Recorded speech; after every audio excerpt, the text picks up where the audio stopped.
All right. Let us see if we are up and going. We are.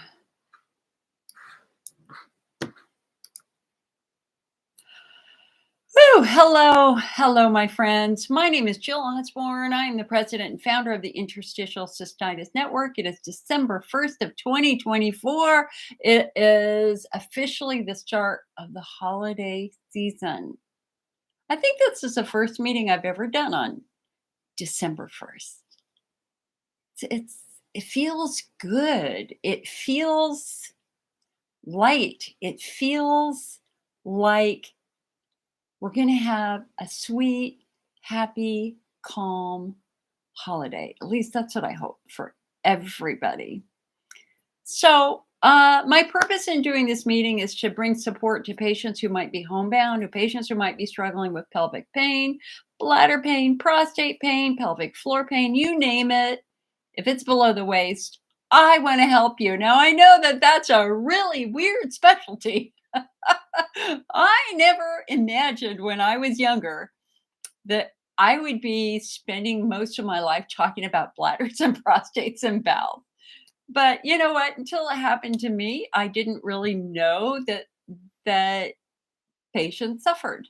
And you can suffer terribly if you've got bladder and pelvic pain. And so 30 years ago, when it happened to me, I went, you know what? I needed people to talk to and started my first support group here in Northern California. Hello, Ann. Hello, Donna. Dan says, do I know anything? Ann says, do I know anything about Klebsiella bacteria from catheter? Klebsiella is a very common, what we call nosocomial infection. It's an infection you can pick up during a medical procedure. It's an infection that you can get if you're in the hospital. It often occurs if you have a history of using a lot of antibiotics for bladder infections. Remember, when you're using antibiotics, you are destabilizing your urinary biome. And when you do that, the bacteria that normally kill the Klebsiella are gone. And now the Klebsiella can grow and prosper. And so that's one of the really, really, really big things that we're starting to focus on now in urology as a whole. And that is understanding the ramifications of all the antibiotics we were all put on. And I know at the American Urology Association meeting this year that Dr. Ann Ackerman, who was one of 3 doctors who led the course on IC, she ended her presentation with a plea to doctors to please stop prescribing antibiotics for flares. Because most flares are not from bacteria. In fact, probably 98% of flares are not from bacteria in the IC patient population. And when we're taking all of these antibiotics, we are doing long-term damage, and we are creating an environment where other bad bacteria can prosper, and that's not a good thing. So, Donna says she saw my video with Dr. Eckenberg. I'm glad you liked it. It was just a test run. Like literally, we were just talking about his new book, and I went, hey, let me turn my camera on. Let me put some makeup on. Let's just do a quick interview. And so we had a blast talking to each other a couple of weeks ago, and I filmed it, and we put that up in our video series.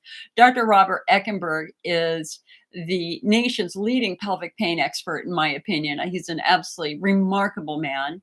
And he has dedicated his career to trying to help patients with complex pelvic pain. He practices out of Bethlehem, Pennsylvania, but he's 85 years old. He's all there, guys. Listen, he is all there. He is sharp as a tack, just like my dad was sharp as a tack, even at 100 years old. But he has spent the last several years writing a book. He is working really hard to try to encourage doctors from different parts of the country to create a comprehensive pelvic pain practice. And it's called the Eckenberg Protocol.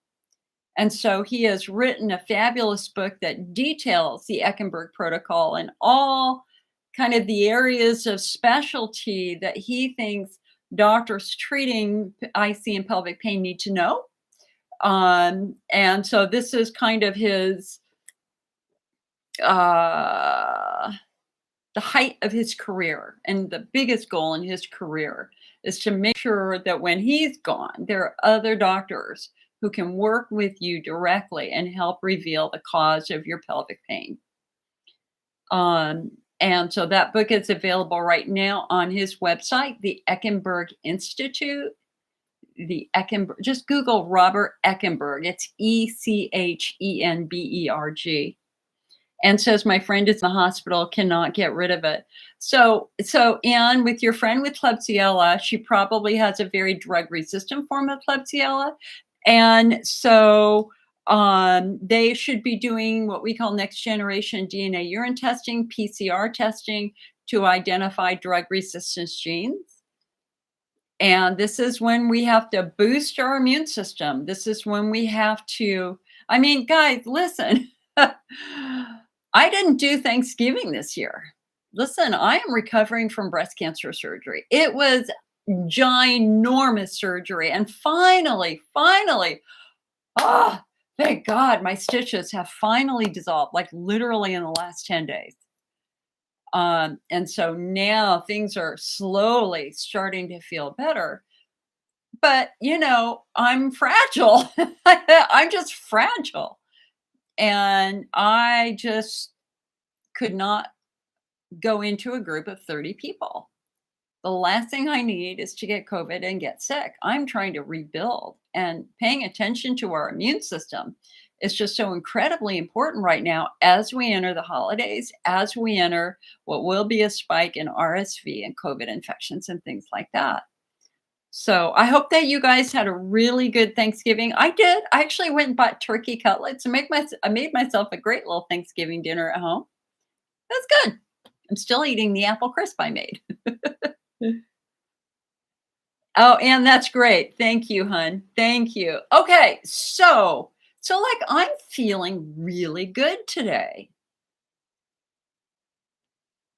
I'm sorry I couldn't do our meeting last week. I felt terrible last week. I was really nauseous. But I don't know, like something maybe has changed for the better. And that's a good thing, because it's been a challenging time. So, okay. So for those of you who don't know me, I'm an IC patient just like you, but back when I was diagnosed when I was 32, yes, that was 30 years ago. I'm that old. I saw a need, and that is I was so alone. Like I thought I was the only one suffering with such severe pelvic pain. And when I actually connected with other patients, and then when I started my first support group in 1933, I realized very, very quickly that there were a lot of patients really close to me. I had 300 people in my support group in literally 6 months. We became the largest support group in the country in 6 months. And thank God I've got a master's degree in psychology and degrees in pharmacology. And so I had the skills to do that. And that's what I use. That's what I've been doing for the last 30 years, is being an advocate and outreach and researcher in IC.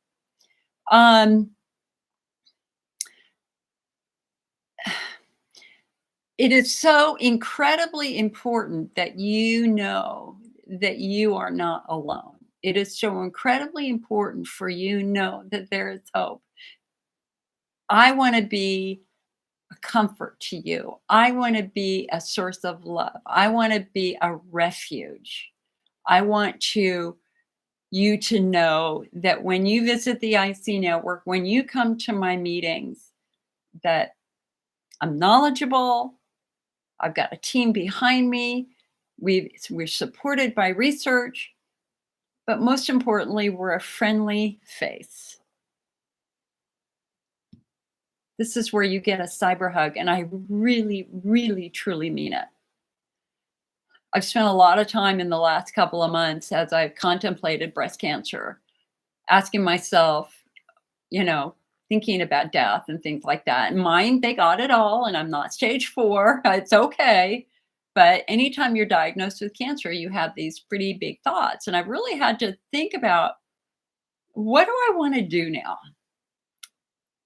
Hello, Katie from Belgium. Nice to see you. And that's what I want to do. I want to be your comfort.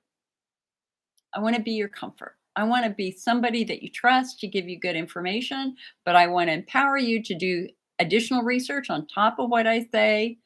And our goal here is that we are in this journey together, my friends. We are in this journey together. So, we normally, when I do these meetings, I do a little 30-minute educational bit, and then I take your questions. I have a couple of things that I want to talk about. Anne says, "Is taurine good for an overactive bladder?" I have no idea.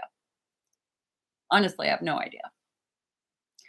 Um, so well, I put up finally the lactoferrin research and studies. So to refresh your memory, in August, we had a brand new study with lactoferrin and IC patients, and the results were really quite stunning and very, very encouraging. It was a small study, what we call a pilot study, but God, it was great. 31 patients were in the study, all with a history of IC flares in the previous 6 months. They took lactoferrin in a specific dosing regimen for about 4 months. The researchers uh, measured inflammatory markers. They wanted to see if lactoferrin would reduce the systemic inflammation and the local inflammation that IC patients sometimes struggle with. And they also looked at bladders before treatment and after treatment. Okay. So they take lactoferrin for 4 months. The results were stunning. 28 out of 31 at the end of that study, no symptoms, no flares. They were great. They were doing great. When they looked at their inflammatory markers, like their interleukin 6, guess what? Way down. So that's an objective measurement, right? And when they looked at the bladders before and after, red inflamed bladders had become pink and healthy, and Hunner's lesions had healed. Now, for those of you who've been around for a while, Hunner's lesion patients are the patients who have the biggest burden because Hunner's lesion patients have wounds in their bladder. They really, really struggle.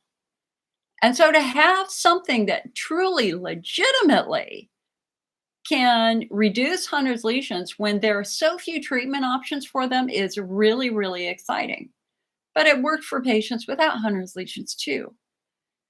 So what is lactoferrin? Lactoferrin is a protein found in milk and colostrum that is an essential part of our immune system. Right now, we all have lactoferrin floating through our tears, our bodily secretions, our mucus, our vaginal fluid, our seminal fluid for men. Lactoferrin is found throughout the human body. We call it human lactoferrin.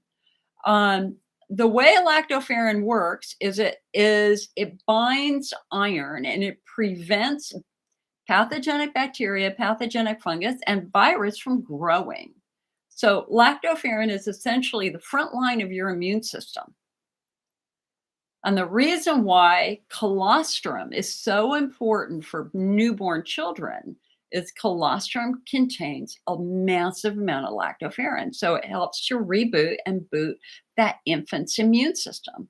But the question is does lactoferrin help adults? And it turns out it does.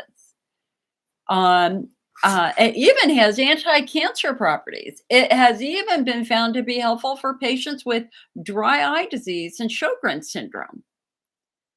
Fascinating, fascinating. And so on the IC Network, on the front page of the IC Network, icnetwork.org, you can see the URL right there. You can go look at that research.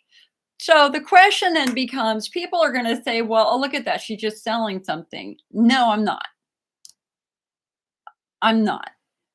This is not Jill Osborne of the IC Network saying buy a supplement. This is clear, identifiable, objective research done by an IC research team in Europe, which has shown that this is effective. This is the last time we had a breakthrough like that was in 2019 with palmitoyl ethanolamide, which we now know calms nerves down.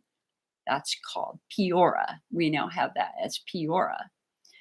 And so it is the American Urology Association in their guidelines in 2014 who encourage patients to try supplements. Why? Because they don't carry the same risk of adverse events as typical of traditional treatments. So if you were taking Elmiron, we now know that Elmiron's linked to blindness and severe eye disease.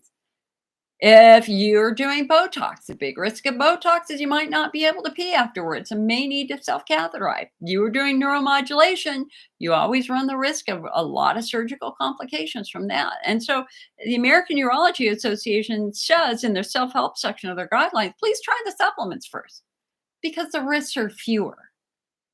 And I completely and totally agree with that. And guys, listen, I'm a pharmacologist. My training is in drug development. Okay. And when I started the IC network, I never thought I would be getting into the area of using some over-the-counter supplements. But given the lack of therapies that we have, especially for patients with Hunner's lesions, this is a no-brainer. It's like, what do you have to lose? No side effects, naturally found in the human body anyway. You can look at the wide array of research studies proving safety. It's an important part of our immune system and it reboots it. So the question then becomes, why would it be helpful for Hunner's lesions? Well, Hunner's lesions have now been connected to viral infections. Epstein-Barr virus, polyoma JC, polyoma BK viruses. So it is an easy leap to go, well, for anybody who does have active infection, getting some extra lactoferrin on board can help prevent that. And the same research team a year ago proved that lactoferrin was a successful recurring E. coli bladder infections. So think about all of you out there who have struggled with E. coli infections. Now we've got something that actually has a proven track record of helping it. So I think that lactoferrin is now going to be a center of future kind of self-help strategies. Lori says, is it just my phone or are you talking a few minutes behind? Well, you guys, Facebook is on a delay. I'm live streaming right now. So I'm on YouTube over on this computer. I'm on Facebook. I'm on this computer. One computer is on AT&T. One computer is on Comcast. And so, yeah, there is a delay. There is a little bit of a delay with Facebook. Hello, Vesna. Vesna says, nice to see you again once more. It's 7 days, 5 capsules and 2 caps, 1 month, 1 cap, 3 months. Yeah. So the protocol in the IC study for lactoferrin was 1,000 milligrams for 7 days, 400 milligrams for 2 weeks, and then 200 milligrams for 2 to 3 months a day, and then reevaluate. And so I'm taking it now. Yeah, I mean, like literally last week, I'm going through all this research going, all right, Jill, number one, you have dry eye disease. You have constant sinus infection. We're trying to get you strong after surgery. Why not try it? And so I'm on it too now. I'm just taking 1 a day right now, but still. Vesna says here, Philip started yesterday. We received it from Australia. Yeah, baby. Excellent. Excellent. So the lactoferrin that I brought into the IC network shop comes from Australia. I decided that I did not want an American lactoferrin because we have bird flu. And bird flu, that virus is found in milk, and lactoferrin comes from milk. And I'm just a little uncomfortable with that. So I decided to go with an Australian lactoferrin. Okie dokie, artichoke. Also, I put up an article on our website. Again, that's icnetwork.org on the role of stress in the onset of IC and on cancer. I think that that's a really, really, really good article. The research is undeniable, my friends. Periods of intense stress are devastating to our bodies. Periods of intense stress, as most of you know, can trigger an IC flare, it can trigger an IBS flare, it can trigger cancer. It can make cancer grow. That's proven in research studies. And that's really hard right now because our world is in a state of intense stress no matter where we turn. I think our goal for 2025 is to disconnect from all the drama and all the people are trying to keep you worked up and trying to come back to center and trying to calm everything down and trying to reduce stress. That's indeed what I am that's my goal. I don't know if you know this, but you can take a lot of college classes for free online. And because I'm not watching the news anymore and I'm not watching cable TV, I was just like twiddling my thumbs a couple of weeks ago going, what do I do now if I've turned all these off? And I thought, you know what, Jill, what did you love? I loved school. And I went online and I'm like, I Googled free college classes. And I've now taken a couple of free classes from Harvard. Hey, you can go to Harvard for free, guys. And right now I'm taking a Harvard anxiety and stress management class because, I'm sorry, I've really struggled with stress and anxiety after a breast cancer diagnosis. And I've only finished the first 2 weeks. It's like 8 weeks. And the first big piece of insight for me in this class is how do you recharge after a stressful day? Like, what do you do to bring your body back to calm and back to center? It has to be easy. It has to be reproducible, and it will take 10 to 15 minutes. And, I hadn't really thought of it that way. It's like, I know for me, because I spend all day with patients, many of you crying in pain with me on the phone, that after 8 hours of that, I have to, for my own emotional health, I have to do something completely different afterwards. So I'll either go for a walk or I go to my favorite books, and I happen to really love shifter books. And so I've been reading this really great series, a magical series in the North Pole with Santa, with witches and no witches, elves and reindeer and sprites and all sorts of stuff like that. I just need a complete disconnect. Anyway, this class is just saying, think about how you recharge and then look at it. Are there any other ways you can recharge your body and your spirit and your soul from the day-to-day grind of life?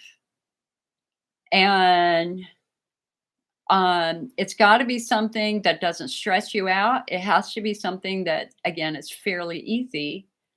And what I have taken to doing is painting. Harriet, I just spoke about that, honey. I can come back to that in a moment. We have a big blog on lactoferrin on the IC Network website. Let me go through the other stuff I need to go through, and then we'll come back to that again for a second time, okay? Okay. Vesna says, college courses are great. Philip is going back to her graduate school at NYU on a scholarship. That's awesome. Yeah, like if I could, I would love to finally get my PhD. I couldn't do it because my IC pain was so severe. I just don't have the money to do that. It's about $100,000. And it's like, I can't pull that out of my retirement fund because I'm really only going to be able to work maybe for another 10 or 15 years. So to be able to take these classes and stimulate that part of my brain is interesting. And, there are a lot of patients out there. I'm mentoring a couple of patients right now, both of whom have not gone to college, nor really has that ever been on their radar. And they're like very, very smart. But when you talk to them about it, they think that they're not smart. They think that they're not particularly intelligent and they're not good enough to go to college. And in talking with them, I can tell you right now, they're absolutely intelligent. They just don't have the money to do that. And so taking one of these free classes online, if it's just a 30-minute lecture or if it's every week, if it's self-guided, whatever, is just a great way to prove to yourself that you've got an active brain and you can learn new things. Lori said, that's crazy that you started reading. I just started painting and started the series, The Boxcar Children. It's a kid series, but I love these stories. Yeah, it's just so calming to do things with your hand. I just want to do stuff with my hands. Okay, so I have to talk about one dark thing. I got really mad this week. Really, really mad a couple of days ago. And I was in an online support group when a patient shared that she'd been kicked out of a Facebook support group. And uh, it made me think about where we are with support right now and what do you need? What do you need? What can we do to give you the support that you need in an environment where you won't get kicked out, where you're not in a group with a leader that says my way or the highway, or people who attack you? And so I ended up a couple of mornings ago, actually, I think it was Thanksgiving morning. I wrote something and I want to read it to you because I need your help thinking about the future, but the only way we can think about the future is to look at the past a little bit. Okay. So we've got a job here. Our job is to think about the next generation. What can we do to help patients in a year, 2 years, 5 years, 10 years? And we all are going to play a role in that, every single one of us. And I'm always thinking about what can I do to make sure that we're meeting their needs. So let me just read this to you. And then I just want some comments here. So I was reading through messages earlier today and saw a post about a patient who was kicked out of a Facebook group, and it just struck a chord with me. So I wanted to share a few thoughts. When I was 34 years old, I started the very first urology support groups online back in 1994 on America Online. That really was me. We also had an internet news group dedicated to IC. Now, I have a lot of training in pharmacology and psychology, so I used those degrees to moderate the AOL groups, and they did really well. We had no fighting the first few years. Anybody who was rude was addressed, and most of all, we reminded patients that when you are in pain, you must say and hear things that were not, you may say or hear things that were truly not the intention. So we must all practice forgiveness at times, because having IC and pain is hard, disrupting, and scary. Now, the internet news group was a blank show. It was awful. It was terrible and became dominated by people who just love to fight. Give them a topic, they could argue on forever on it. And the embedded infection patients were the worst bullies then and even now. They told every patient that they had a UTI and should take a long-term antibiotic. If you disagreed, they swarmed. They used to do that to these live support group meetings, but I finally contacted Dr. James Malone Lee, who had since passed away, and asked him to tell his fans to stop that behavior.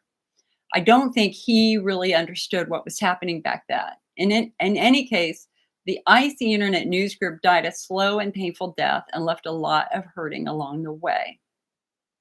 In 1994, we built the first website with an online support forum, the IC Network, our website today. And this was 3 years before the ICA built their website. Actually, I offered to build it for them and they laughed at me and said it would never work.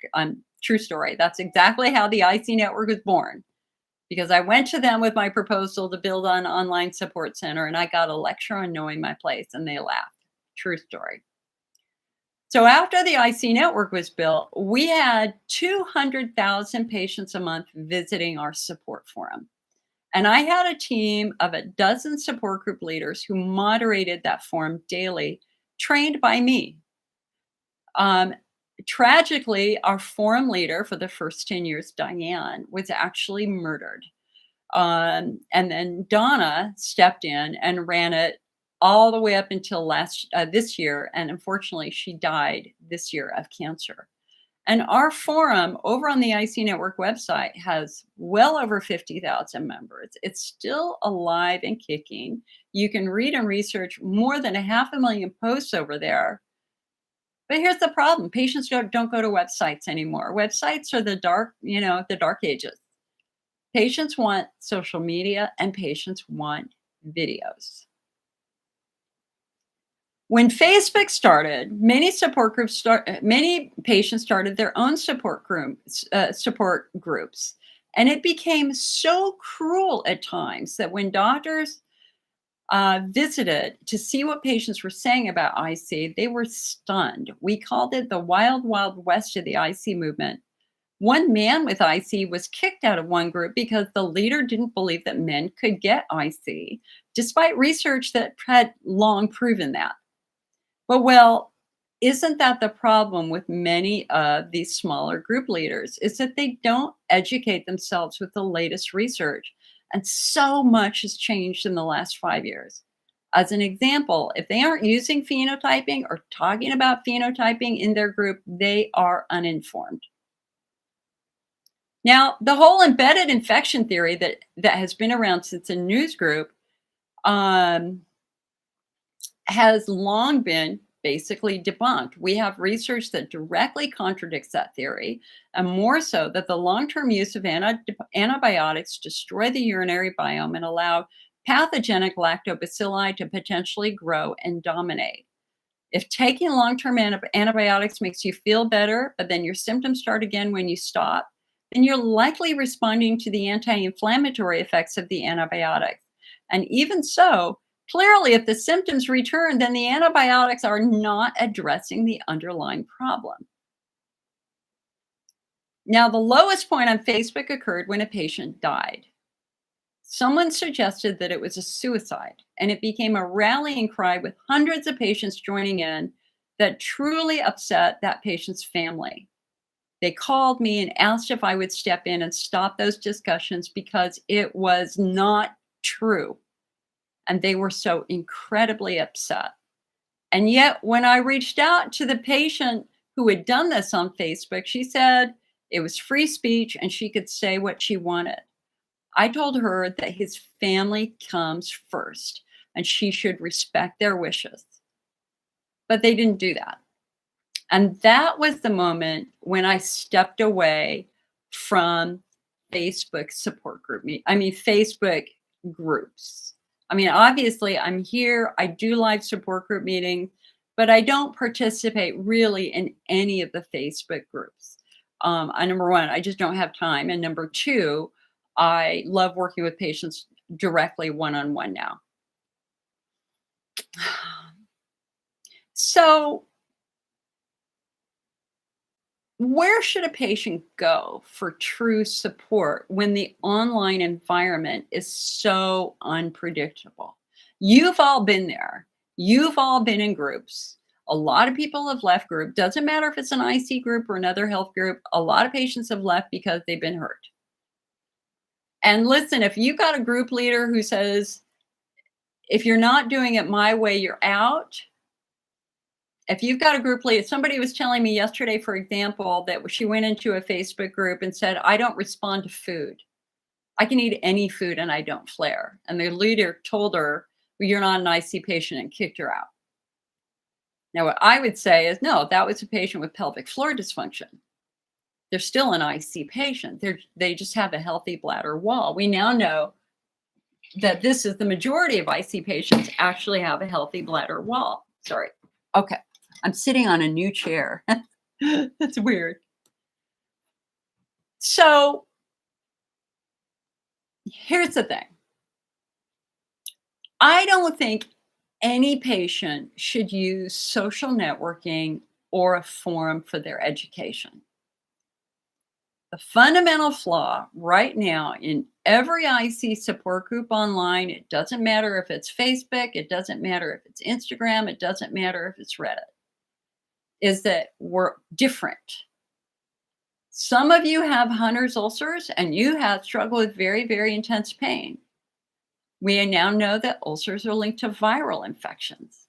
But other patients, like myself, have a completely normal bladder wall, despite having very severe pain and urinary symptoms. For these, we must look beyond the bladder, specifically at muscles and nerves and other things that can change the way the bladder behaves. For example, patients with widespread pain have an injury to their central nervous system, often caused by trauma. That's also my phenotype. So, the advice from one person with Hunner's lesions will not necessarily help a patient with pelvic floor dysfunction. Now, it's really easy to come to a group and ask what you should do next, but any advice you receive should be treated with some skepticism because the very first thing that you really need to do is educate yourself so that you can find the right information for your unique case of IC, also known as your phenotype. And that's why I created our free video masterclass. And you can find that on our website and on our YouTube channel. It's like 20 episodes right now. There's 20 more episodes that have been filmed. I just haven't been able to put them up. Now, I've seen a veritable blank show in the IC movement in the past 30 years. And it's still a place where patients have been scammed or worse, told that they must pay thousands of dollars to learn how to dollars to cure their IC. IC is a pelvic pain syndrome for which there are many potential causes or triggers, and our collective job is to comfort, support, encourage, and empower patients to find their most effective treatments. And that begins with phenotyping. We've been doing it for 5 years, and thousands of patients have now found their most effective treatment. And last but not least, I did kick people out of the IC Network forum. Out of our 50,000 members, I kicked out about a dozen. One patient told others to never have children. Another told patients they should just kill themselves. And I banned several who were sales reps pretending to be patients to sell things. But the worst was a patient who fought with another over whether riding a horse was IC friendly. It descended into a vicious discussion in the middle of the night, and someone called and woke me up to intercede. It's like at 3 a.m. The girl who was victimized in that discussion died in a car accident 2 days later. The aggressor, an older woman, could have cared less. And it broke my heart that the last communication she had with another IC patient was to be minimized and treated so poorly over whether riding a horse was IC friendly. But I was so glad that I was able to step in at 3 a.m, break it up, and give her comfort. And that, my friends, is a fundamental flaw with social networking and health support groups. Because one cruel word could have lifelong ramification. I will never forget that young girl who died. Her car went off the freeway.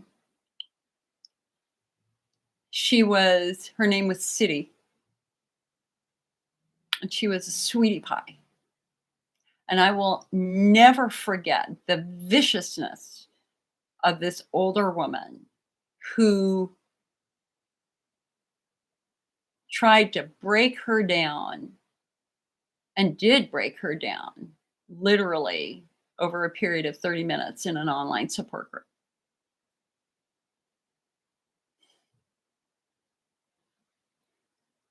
A support group leader is supposed to create an environment where that doesn't happen.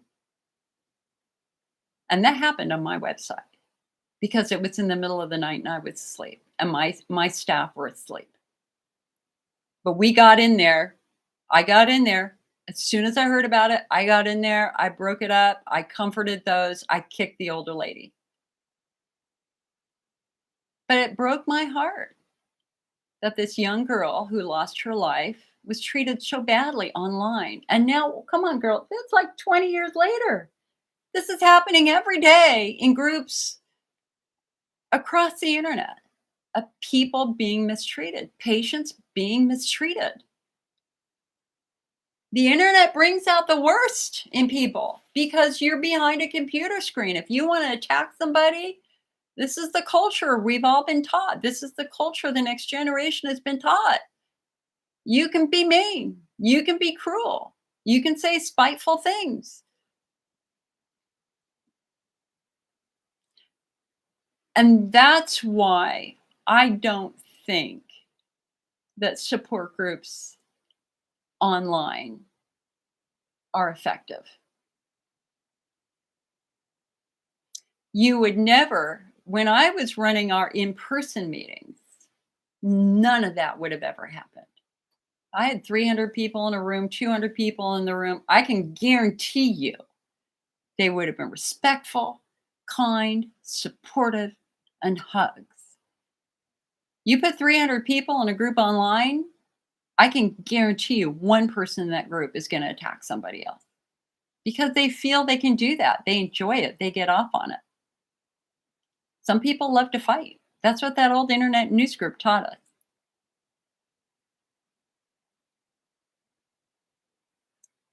So I think we have to find a new way of bringing support to patients. I'm not sure what that is.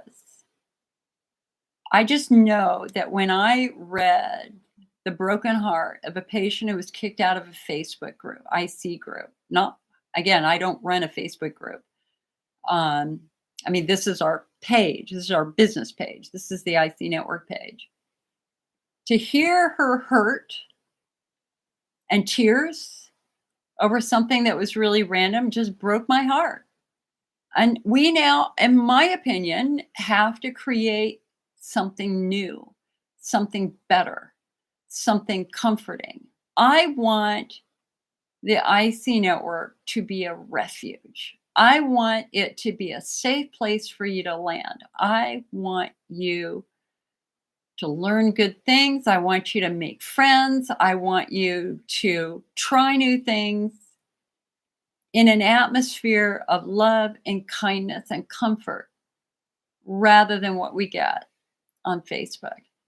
Now, and the other thing that's just really interesting is, you kind of tend to think that support groups are good if they have thousands and thousands of members. So, like the group that this girl got kicked out of has 30,000 members. And yet, you should have seen all the other people who responded who said, yeah, I was a member of that group. I left too. The group leader was abusive. So, numbers don't mean much anymore because that doesn't mean that they're active members. And that's true with my forum too. I mean, I've got well over 50,000 people. How many are active right now? I don't know. 5,000 maybe. People come and go. That's our job. We want to let people go. We want to give people their lives back. We want to get people to the point where they're healed so that they can go out and live their lives and enjoy the holidays and they can live the life they deserve to have.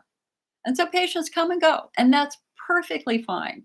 And I love it when I had somebody call me like on Wednesday, right before Thanksgiving, who said, you helped me 8 years ago and I'm flaring again.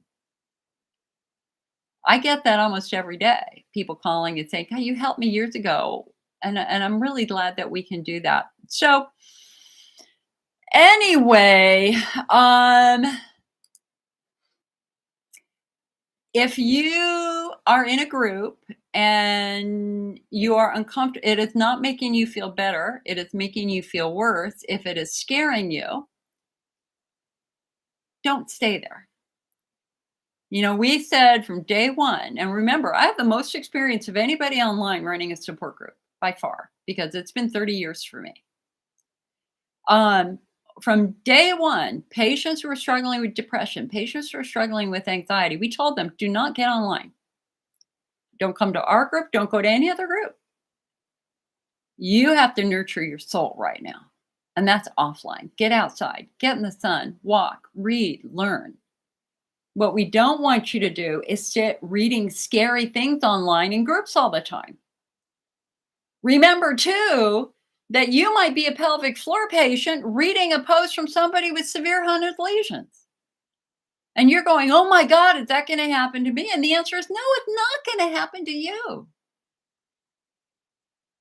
You can't put apples, oranges, and bananas in the same research study and expect success. You can't put apples, oranges, and bananas in the same support group and expect success. We're different. And yet a couple of days ago, somebody made a post saying, "Should I have my bladder removed?" and put it in a social networking group. And my response to that was to give her really clear, basic information on when we would consider bladder removal and show her where to read about it. Do not expect somebody online to give you reliable, accurate advice about having your bladder removed. Now, if you can find another patient who's already had their bladder removed, now that's relevant. What was it like? What led you to that point? What was the recovery like? What have you struggled with? That's good information.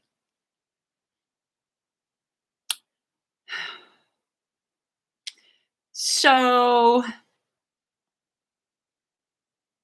I got myself worked up and I threw it out in this really, really long message. And of course, one of the other Harvard classes that I took 2 weeks ago was what's the best way to communicate in today's internet age. And they went through all the research and here's what it came down to. Your email should be 4 sentences long and written at 6th grade level. They said the longer your email, the more patients have to read, the more they disconnect. Now that's so hard because how are we going to educate somebody in 4 sentences? We can't. We can't. So, oh, so much has changed since since I started the IC network 30 years ago and built our first website. And we have a lot more websites now. We have a website on COVID cystitis, a website on Hunner's lesions, a website on genitourinary syndrome of menopause. Of course, we have our shop. We have our IC Awareness Month website. I have lots of websites now that I really have enjoyed building. They're hard to maintain, but they're kind of fun to build. So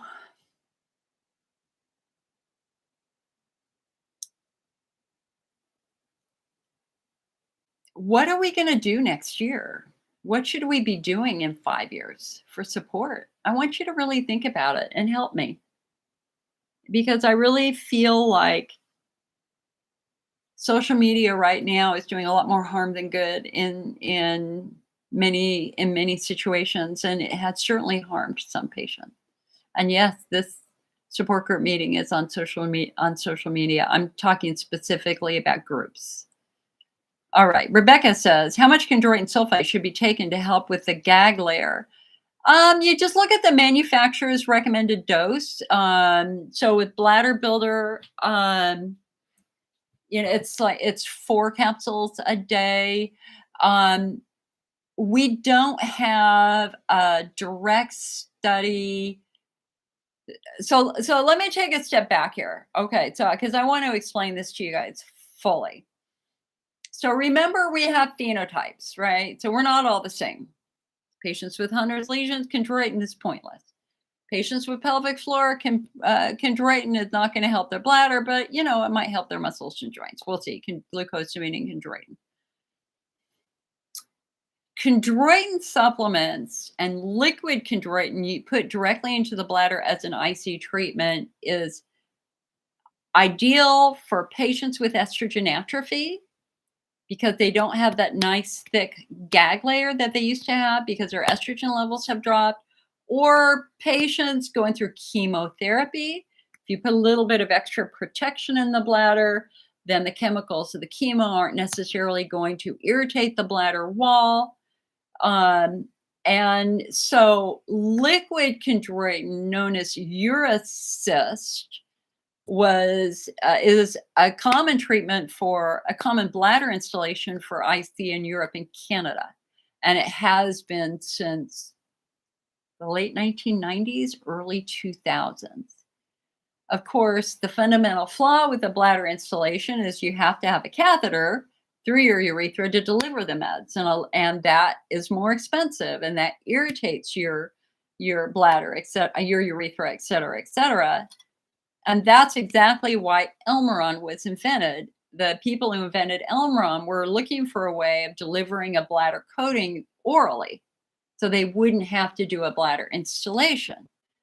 And so when Elmiron was approved, that became the dominant treatment for IC. And of course, now we know it doesn't work for most patients because most of us don't need that coating effect. Most of us are neuromuscular. Most of us have a normal, healthy bladder as compared to Hunner's lesions on the bladder. But again, that's all we had for a good 20 years.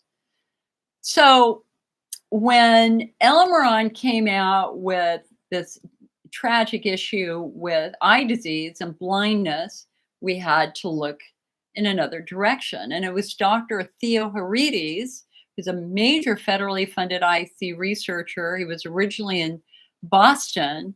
He is a pharmacologist, but he's also an MD and a stellar drug nerd, for lack of a better term. So he was asked by the state of Massachusetts to investigate the safety of supplements. And as he was doing that research, and as he started looking at chondroitin and a few other ingredients, he went, I wonder if this could help IC patients. And so he created the first chondroitin supplement called Cystoprotect. But because he is a big scientist, extremely well respected, and an excellent research lab, he did a very large study of over 250 patients who he gave oral, it was chondroitin, quercetin in an olive kernel oil base.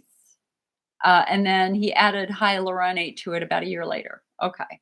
So anyway, he does this large study, 6-month study with hundreds of patients.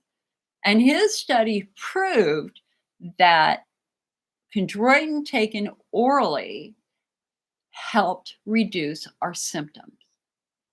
And so when that study came out, Cystoprotect very quickly dominated the IC market. Before Cystoprotect, we had CystiQ and Desert Harvest Aloe. But neither one of those products have a robust study like Cystoprotect did. And so Cystoprotect, bam, dominated the market. And I can still remember the very first patient who called me after starting Cystoprotect. She'd been on it for a couple of weeks. She said, Jill, not really helping my bladder quite yet, but it's really helping the arthritis in my spine. And I'm like, okay, well, that's reasonable because there was glucosamine and chondroitin in it. Now, of course, we know that you got to take it for several months, 2 to 3 months, to really see a beneficial effect to the bladder as well. Since that time, Cystoprotect was certainly the dominant supplement for 2 decades, but then they sold it off to another company, and it went through a couple of companies. They didn't really understand IC. Their marketing fell. And then we ended up with a cancer warning on it, and that destroyed Cystoprotect overnight. Just all the credibility they'd built all that time was gone with this cancer warning. It was a warning of reproductive harm put on by Mylan Consumer Health, who actually had Cystoprotect at that time. And inexplicably, the company never explained or put the warning into context. They never made a public statement about it, ever. Nobody has. None of the official people have. And because they didn't explain it, of course, our confidence was shattered. And I remember a patient calling me saying, why would I take something that has a warning of reproductive harm? And I went, I completely agree. And I wish I could tell you why it's there, but they refused to give a public statement. It turned out the reason it was there is because of an ingredient in the capsule called titanium dioxide. Titanium dioxide is a white food coloring. And titanium dioxide is found in a lot of candy and a lot of products because it's white.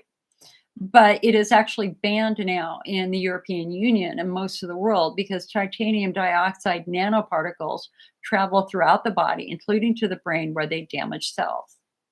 And I looked at that research and I was shocked at what I saw. And I went back to Mylan and said, because they were just going to leave it there. And I'm like, you can't do that. You have to get rid of this. And they were like, well, it was a mistake. I'm like, no. Did you look at the research? The director of the over-the-counter products hadn't looked at the research. I explained the research to him and said, you need to take this out of this product. And 6 weeks later, they called me back and they did take it out of the product. And that's when it went from a brown capsule to a red capsule. And that's a whole nother story. Anyway, because we couldn't get Cystoprotect for a year, I asked another company, Natural Approach Nutrition, if they would make us something similar.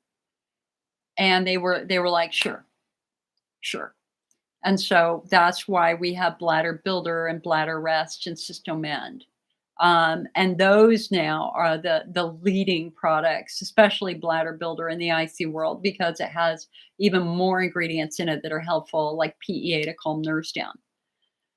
Okay, so this is a long explanation for your question, because your question originally was how much chondroitin sulfate should be taken. You have to look at the Cystoprotect data, and let me get it. Oh. New chair.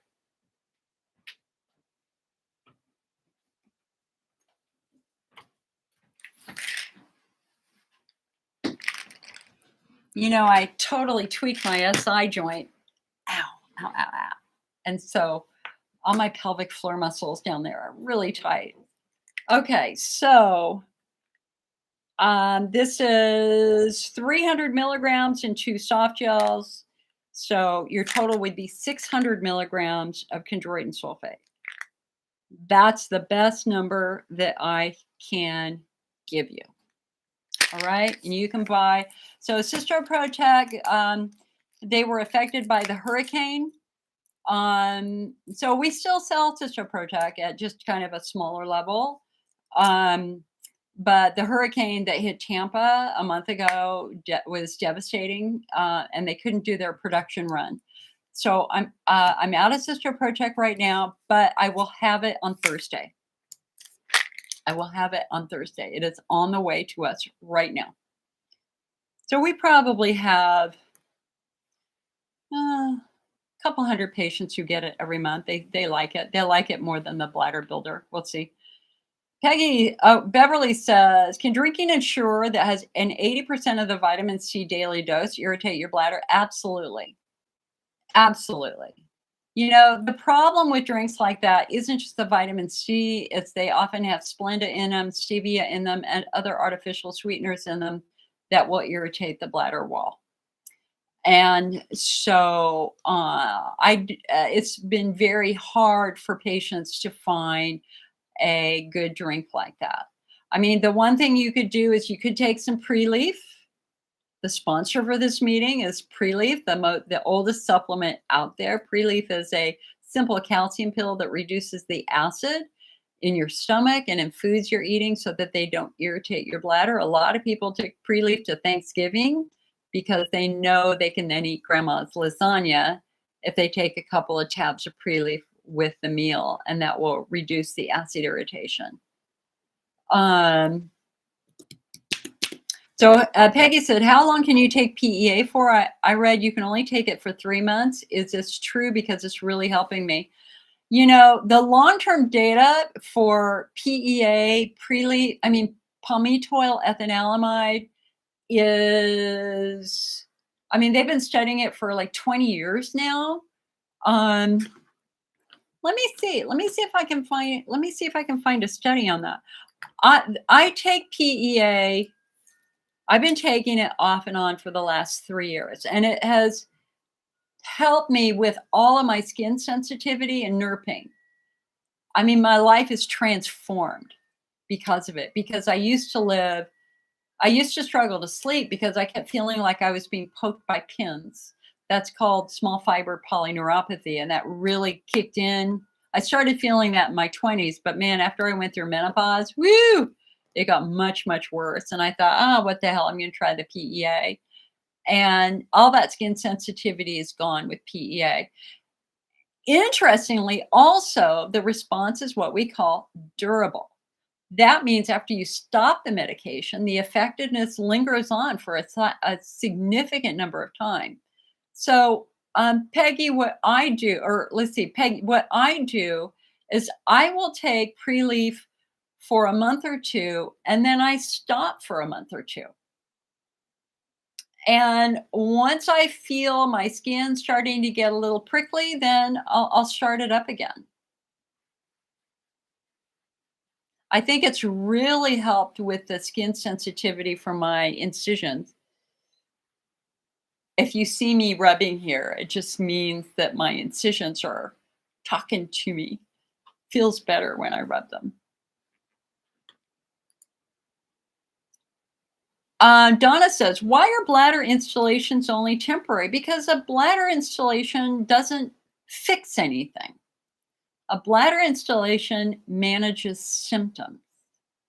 So, for example, let's think about a rescue installation. The most popular bladder installation out there is a rescue installation.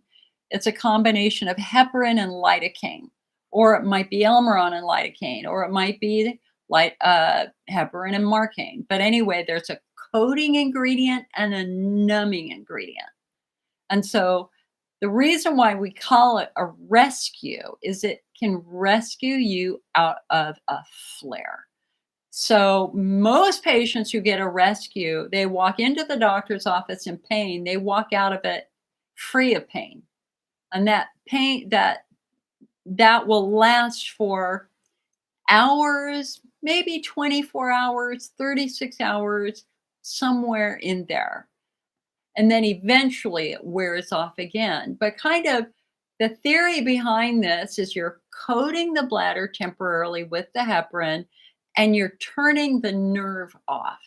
Now, our phenotype widespread pain, the patients who have IC, IBS, vulvodynia, TMJ like me, and sensitive skin like me, we're dealing with a central nervous system that is amplifying pain. And it's driven by trauma, injury, and trauma. And so, what we have to do for patients with widespread pain is lower the amplification, and if at all possible, turn the darn amplifier off. So, what a rescue does, and I'm just going to say, turning nerves off is hard. Turning sensitive nerves off and bringing down that sensitivity is an exercise in patience. I know this because the nerves in my pelvis right now are quite unhappy with me. And so what a rescue does is it'll turn the nerve off for hours. The nerve turns itself back on, but then you go back, it'll turn it off again. And the more you turn that nerve off physically, the greater the chance that the nerve kind of relearns how to stay turned off, for lack of a better term. So if you look at the published protocols for a rescue installation, the most effective protocol is 3 times a week for 2 weeks, then once a week for a month, and then once a month for a period of time. And what that's doing is turning nerves off consistently, bringing the entire nervous system back into a state of calm. Okay. That said, we have to understand why the nerves are irritated in the first place. We have to understand why the bladder wall is traumatized in the first place. It doesn't help to just treat the symptom. We have to fix the underlying problem. So if your bladder wall is sensitive because you're in estrogen atrophy and you don't have that nice thick coating of mucus, until we try to restore that estrogen, your bladder is going to stay sensitive. So rescue installations will not fix estrogen atrophy. Estrogen will fix estrogen atrophy or improve it. And the same is true with pelvic floor-driven symptoms. So tight pelvic floor muscles cause bladder frequency and urgency. You can do bladder installations up the wazoo, and you'll never get better until you work on the tight muscles. And again, a couple of weekends ago, Dr. Eckenberg and I were just talking for a couple of hours. We just had an absolutely delightful conversation. And I filmed that, and it's now a video on our YouTube channel. The critical point that he's trying to make here is don't exhaust yourself with bladder treatments. if you have widespread pain, your focus has to be on your central nervous system. Until we calm that entire central nervous system down, your bladder's going to be sensitive, your bowel's going to be sensitive, your vulva's going to be sensitive, your prostate's going to be sensitive, your skin's going to be sensitive, you're going to be sensitive to smells and light. That's all a sign that we have an injured central nervous system. And I think that that's really hard. Like, I'm working with a patient right now who, like, she keeps going back for bladder treatments, but she's very clearly a widespread pain patient. She has endometriosis. That's a widespread pain issue. She's got other issues like migraines. Those are all widespread pain issues. Yet no matter what I say, she's like, I want to do bladder treatments. I want to do, I mean, it's like she's, God, what's a good word for that? Um, she's putting all of her money into bladder treatments that have no chance of fixing the underlying problem. It's frustrating.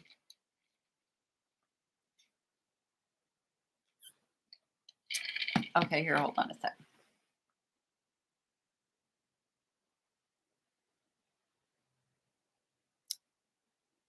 Donna says, can taking bladder builder for years eventually heal your bladder wall? No. The only thing that's going to heal your bladder wall is your bladder. Your bladder has to heal.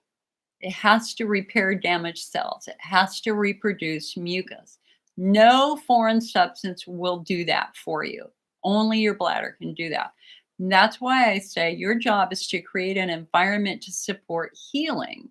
So the real question is can taking bladder builder create an environment that will help the bladder heal? The answer is yes, because that chondroitin is protecting the bladder wall while the bladder wall is healing. So I hope that that makes sense here. Anna says, is it possible to have those supplements in Europe? Honey, you can get a palmitoyl ethanolamide in Europe right now. The European Union has banned supplements. It's very hard for us to ship them anywhere, Europe, UK, anywhere. So the only thing that I can suggest to you right now is that if you have an icy friend who lives in the United States, ship it to them and then they can send it to you as a gift.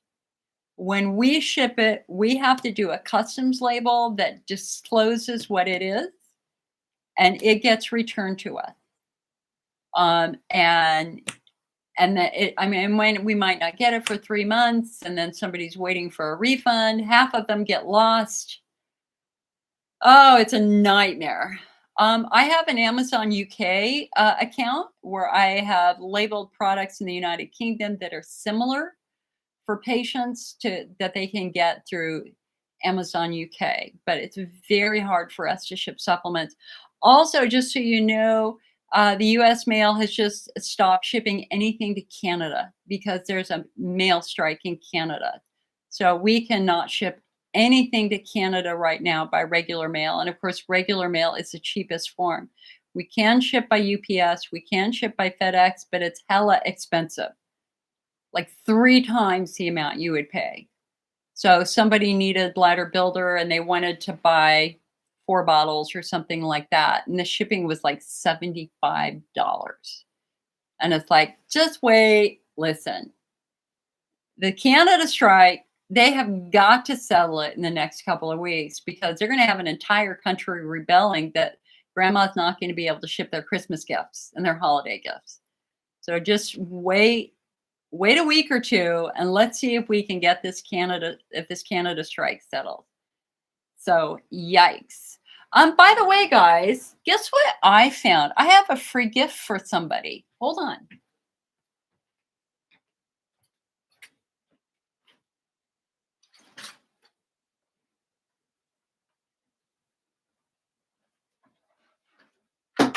Okay.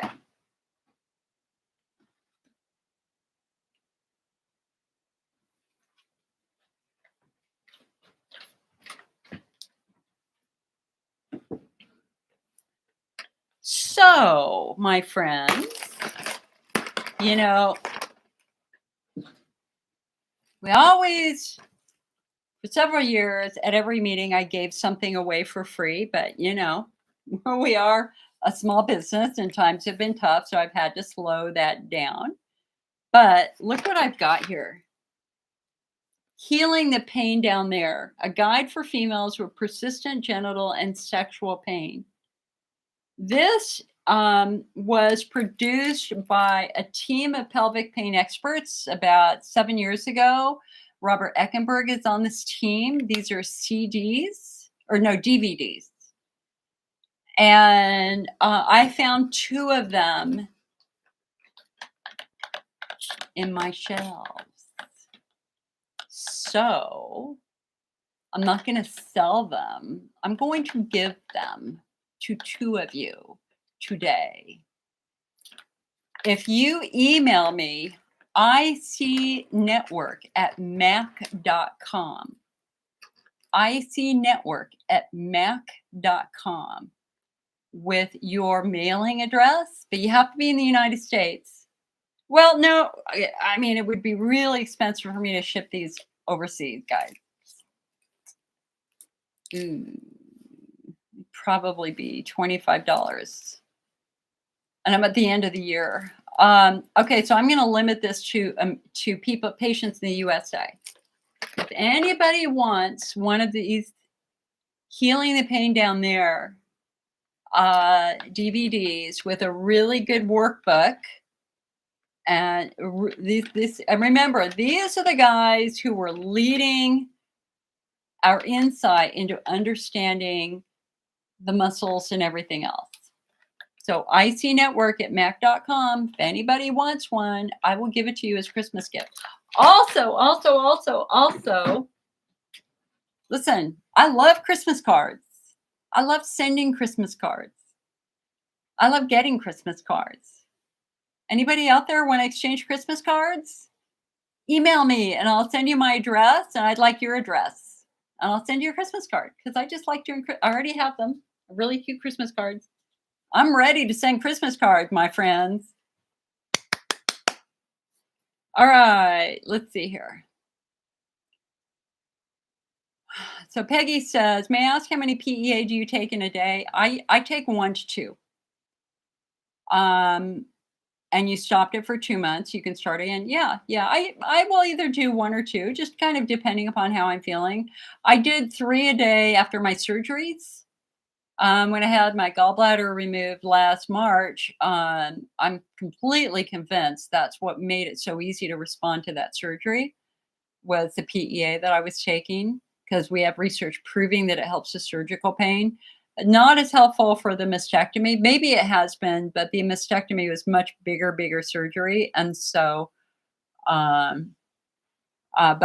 believe me, I'm very invested in calming everything down here. Marcia said, is there a benefit to taking lactoferrin proactively supplement if you do not get a chronic UTI? Lisa, got your email? Awesome. And make sure you put your snail mail address in there and you'll get one of them. You're the first one.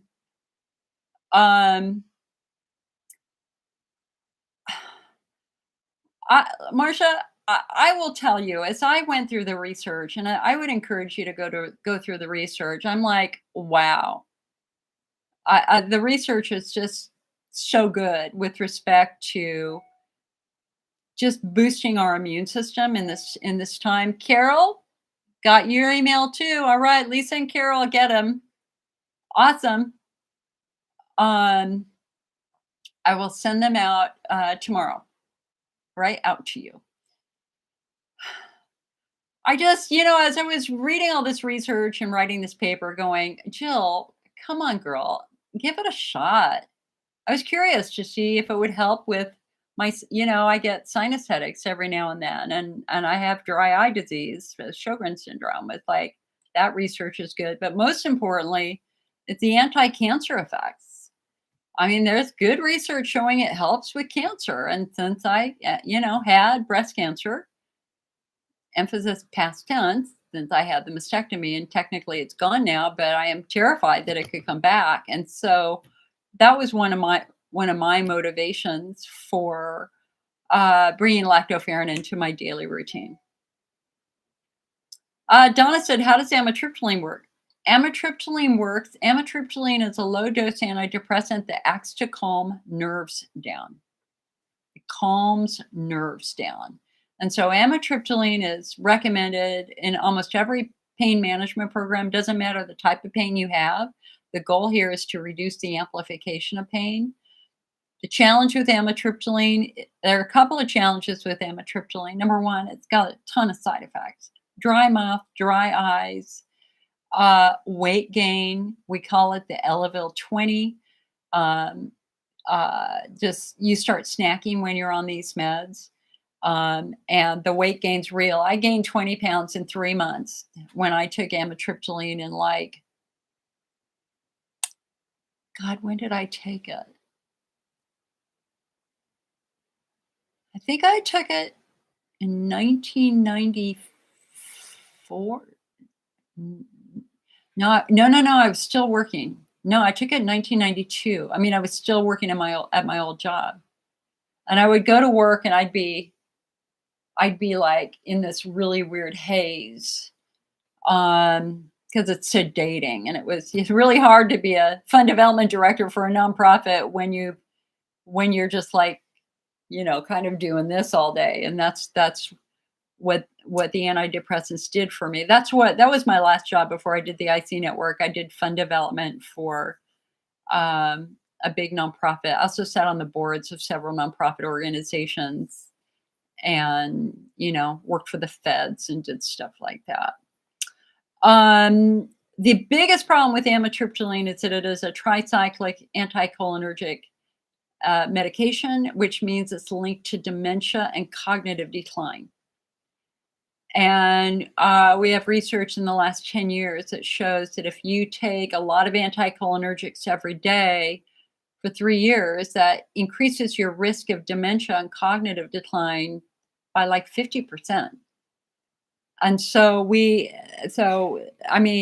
those are really, really big studies with tons of thousands of patients. And so now our goal here is so the underlying theory here is that it's at the biggest risk for people who are older. And so if you're over the age of 45, for example, they might go, well, you're getting, you're middle-aged, maybe you're getting to the point where you're starting to show some early cognitive decline. And so they were trying not to prescribe these meds for seniors. And they should not be prescribing these meds for seniors, except maybe end of life, in my opinion. Our challenge here in the IC world is all those early medications we were all given were anticholinergic.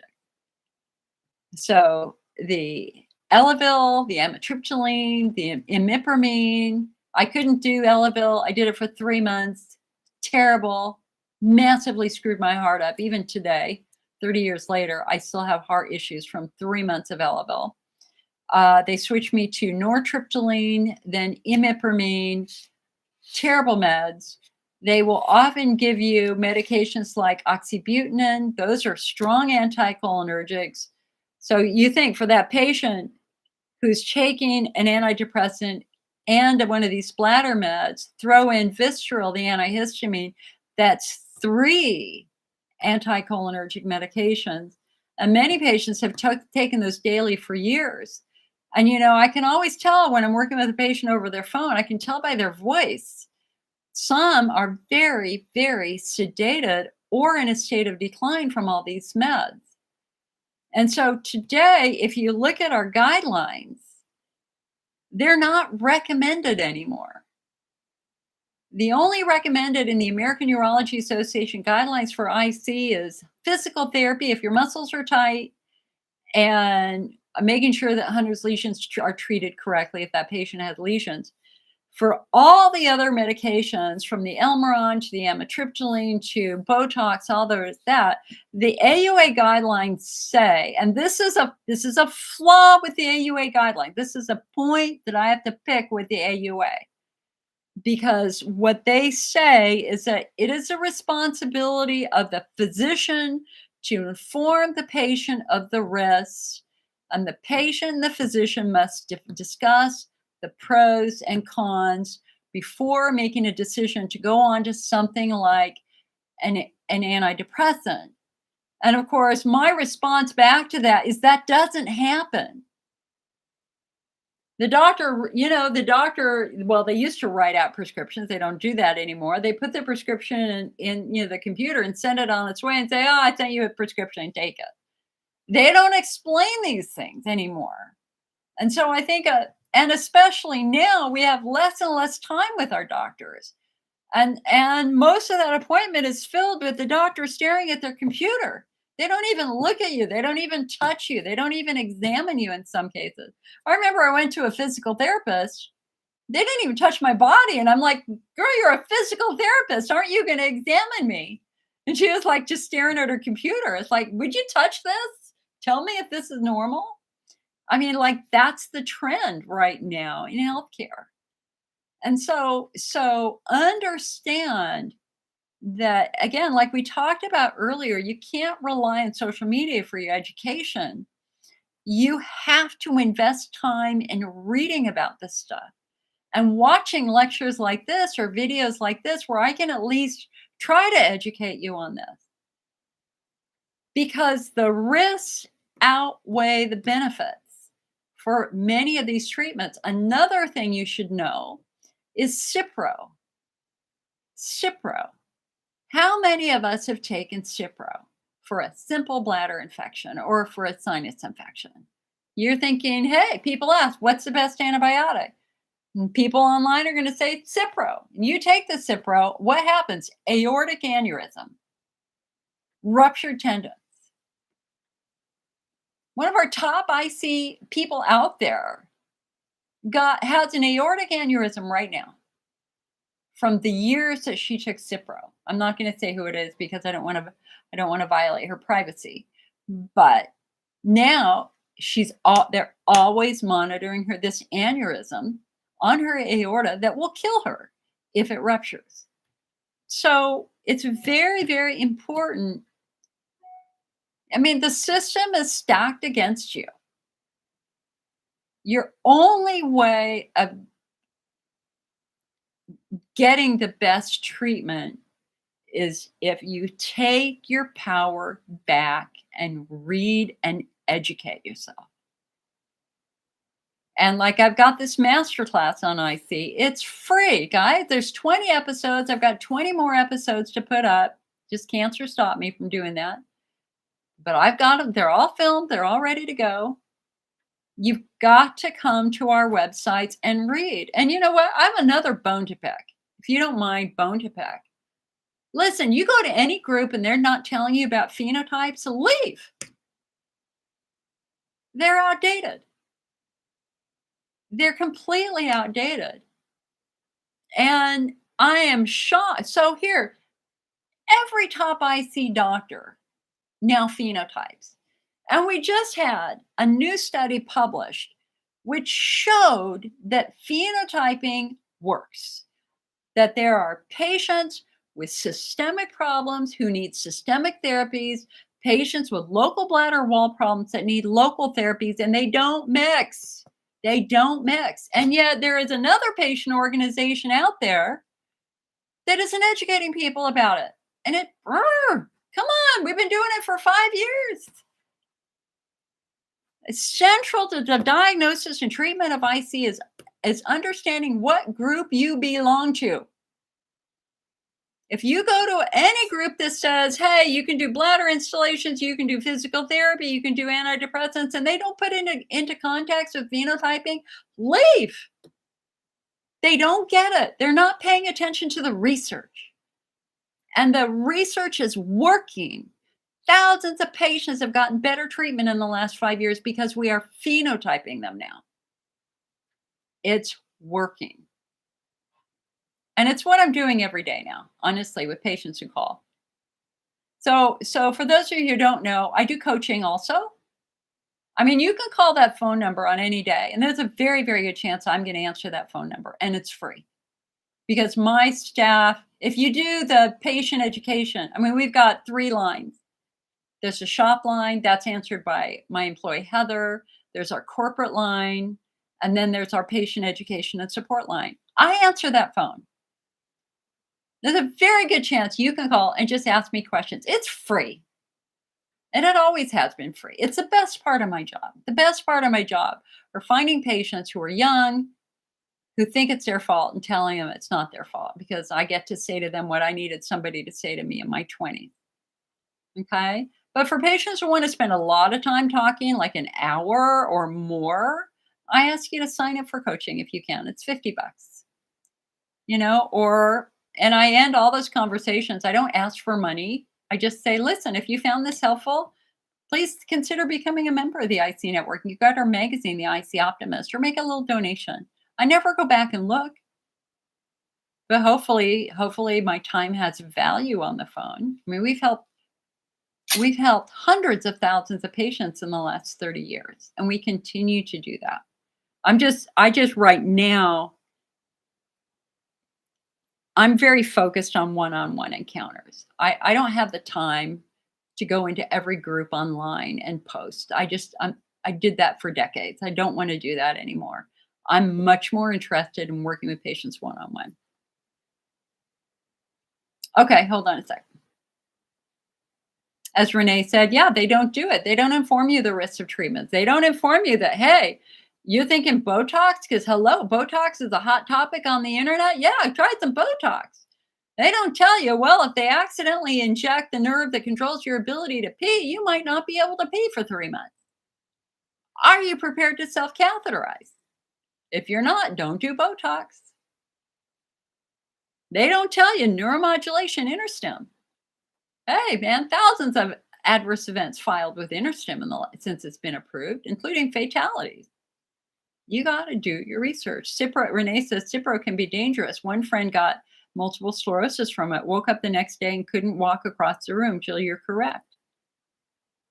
Elaine said, but of course, if you decline the meds they are offering, then you're treated as non-compliant. That's true. One of the reasons why I had been so sick the last 6 weeks is the COVID vax put me into AFib, but I was also hyperthyroid. They had a problem with my thyroid meds. And I had this 4-hour episode of AFib. And it was very scary. I mean, the ambulance crew asked me if I wanted to be revived. That's how bad my heart was after this vaccine. And I'm not an anti-vaxxer guy. Come on, I'm a scientist. And so we were at the hospital and they had me all ready to shock my heart. It normalized and it's been fine ever since. And I'm just on a little bit of extra heart medicine. I've been on heart medicine anyway, but now I'm just on morning and night, and that's keeping things pretty good. But they put me on a blood thinner, Pradaxa. Holy mother of God. It just destroyed my stomach, destroyed it. So for those meetings that I couldn't do because I was nauseous, it was from the medication. And finally I got to the point 2 weeks ago, I couldn't eat. I mean, like I've lost like another 10 pounds. That's why my clothes are all baggy. And I finally get my doctor on the phone. It's like, I'm done. I can't take this anymore. It's like, why am I on this medication? Why am I on this medication? And her answer was, well, we do a scoring system. A 1 is good. 2, if you score a 2 or higher, you're at risk of a blood clot. And I went, okay, what's my score? She goes, 2. I said, what's that based on? She goes, you're a woman over the age of 60. I'm like, now wait a second here. You're saying every woman over the age of 60 is at risk of blood clots? So you want everybody on blood thinners? I said, listen, I had one bout of AFib. We know exactly why it happened. We fixed that problem. It's not a problem anymore. I'm done. 2 weeks later, finally, Finally, like today, I haven't had any nausea. Yesterday, I had a little tiny bit of nausea. I mean, it was 24 hours nausea, and then it was, and it's taken 2 weeks for my stomach to heal. Now, and then they called me up and they wanted me on another one, and I went, "No, no. Listen, if I drop of a stroke, I drop of a stroke. I'm a woman over the age of 60."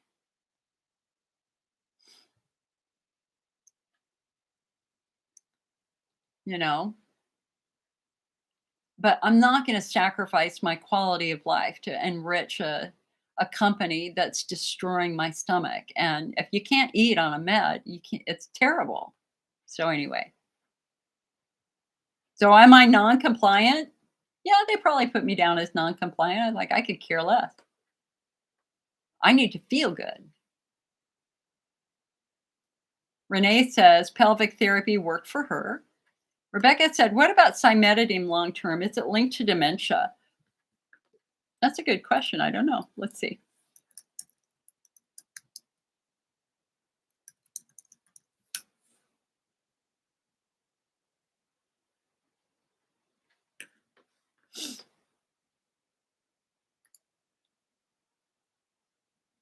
It's absolutely linked to confusion. So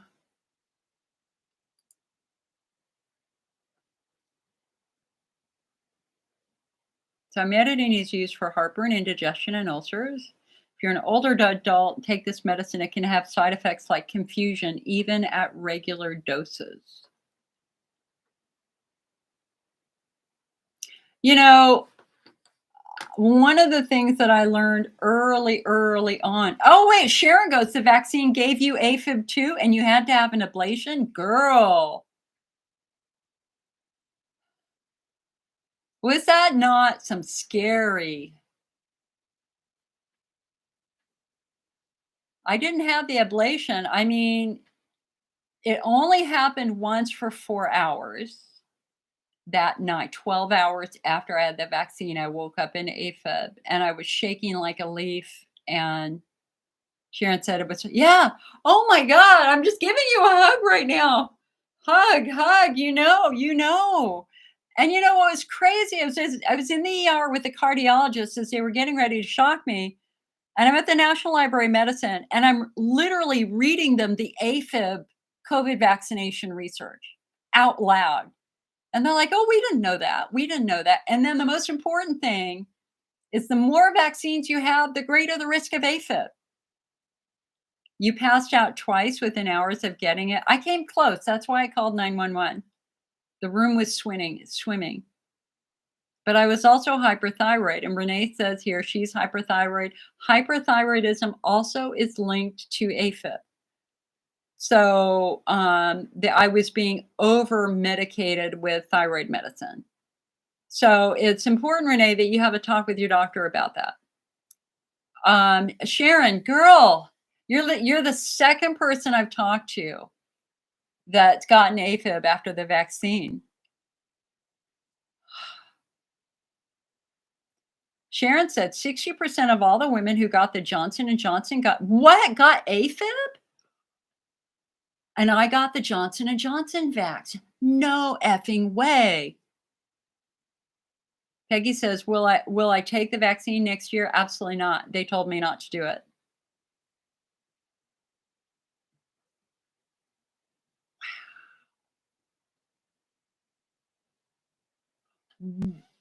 What? Wow. I filed a report. I immediately went to the various database. You have it. It's in a real report and you have it. If you could email that to me, I would love to see that report. I mean, I totally believe you, honey. Believe me, I'm not doubting you at all. I just want to share it. Because when you're the patient in AFib, I mean, like literally the ambulance crew asked me if I wanted to be revived. That's how bad the AFib was. They thought I was going to die in the ambulance. This was like 7 weeks ago. Oh, thank you. IC Network at mac.com. That's short for Macintosh Computer. And what infuriates me is that, like, you just walk in and they give you the shot. They don't educate you about anything, and I think with adverse events like this, they should hand you a piece of paper to read before you get the damn vaccine. You know, if I had known that this could cause AFib, I would never have done it because I already have heart arrhythmia issues from taking Elavil years ago. So the question then, Sharon, is are you on blood thinners? Because you went way past me because you had, I mean, mine stopped, yours didn't. Yeah, that's right. That email address is right. So I'm fine with metoprolol, and I don't think maybe the next day I went into AFib for maybe 30 minutes, and then I went out of it as I was driving myself to the ER just in case. And when I got to the ER, they said I was fine. Yeah, you're not taking it anymore either. Are you doing, oh, you guys, listen, thank you for letting me talk about this because this has been very traumatic for me. Because literally I was recovering from breast cancer surgery. And I was just starting to get better from the surgery when the COVID vaccine damaged my heart. And I mean, it was awful and depressing, hella depressing. It's like, what? Why? Please, God, let me heal. So I'm glad you. So that supports me too. That you're not on them anymore, and I'm not on them anymore either. I feel so much better. And the thing is I said, okay, just give me some extra heart meds. If I ever feel like I'm tachycardic, I'll just take another metoprolol. You didn't tolerate the medicine, so you went to an ablation, and you just tested positive for COVID today. You just came back from Europe. Oh, honey. Well, if you've got, yeah, that's going to be tricky. Good luck. Please, let's keep in touch, Sharon. Please, please, please, let's keep in touch. Renee said, I didn't take the vax. I have 8 drug allergies. You're scared of them. I'm glad you talk about it. My dad did 2 weeks after the second injection, got a blood hemorrhage. And again, you guys, I'm not an anti-vaxxer at all. Sharon says her bladder is killing you. Okay, so Sharon, so guys, let's use Sharon here as a moment. What's your phenotype, honey? Do you know what your phenotype is? I can phenotype you right now if you can type fast. So do you have any clue? Has anybody talked to you at all yet about your phenotype?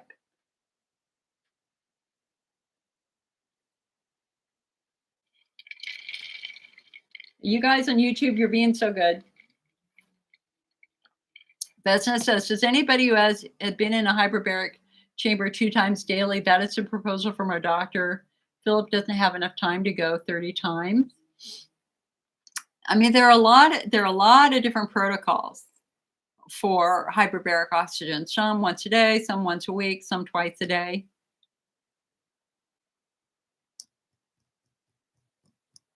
And Sheridan, the okay, so you have mast cells, but they're gone now. Okay, you did the hyperbaric, but do you have Hunner's lesions?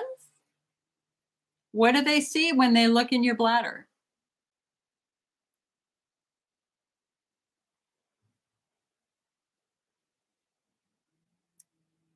You did have Hunner's lesions. Okay, do you still have Hunner's lesions?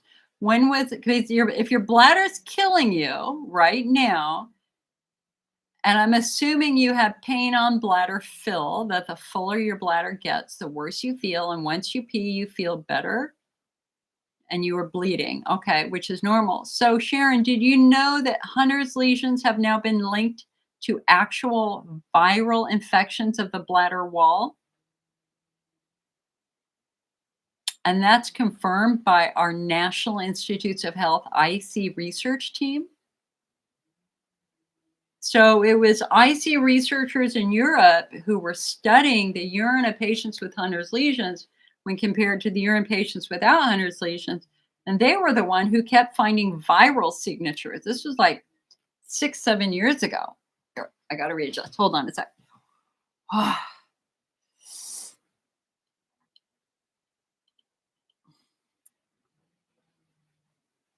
Sitting too long.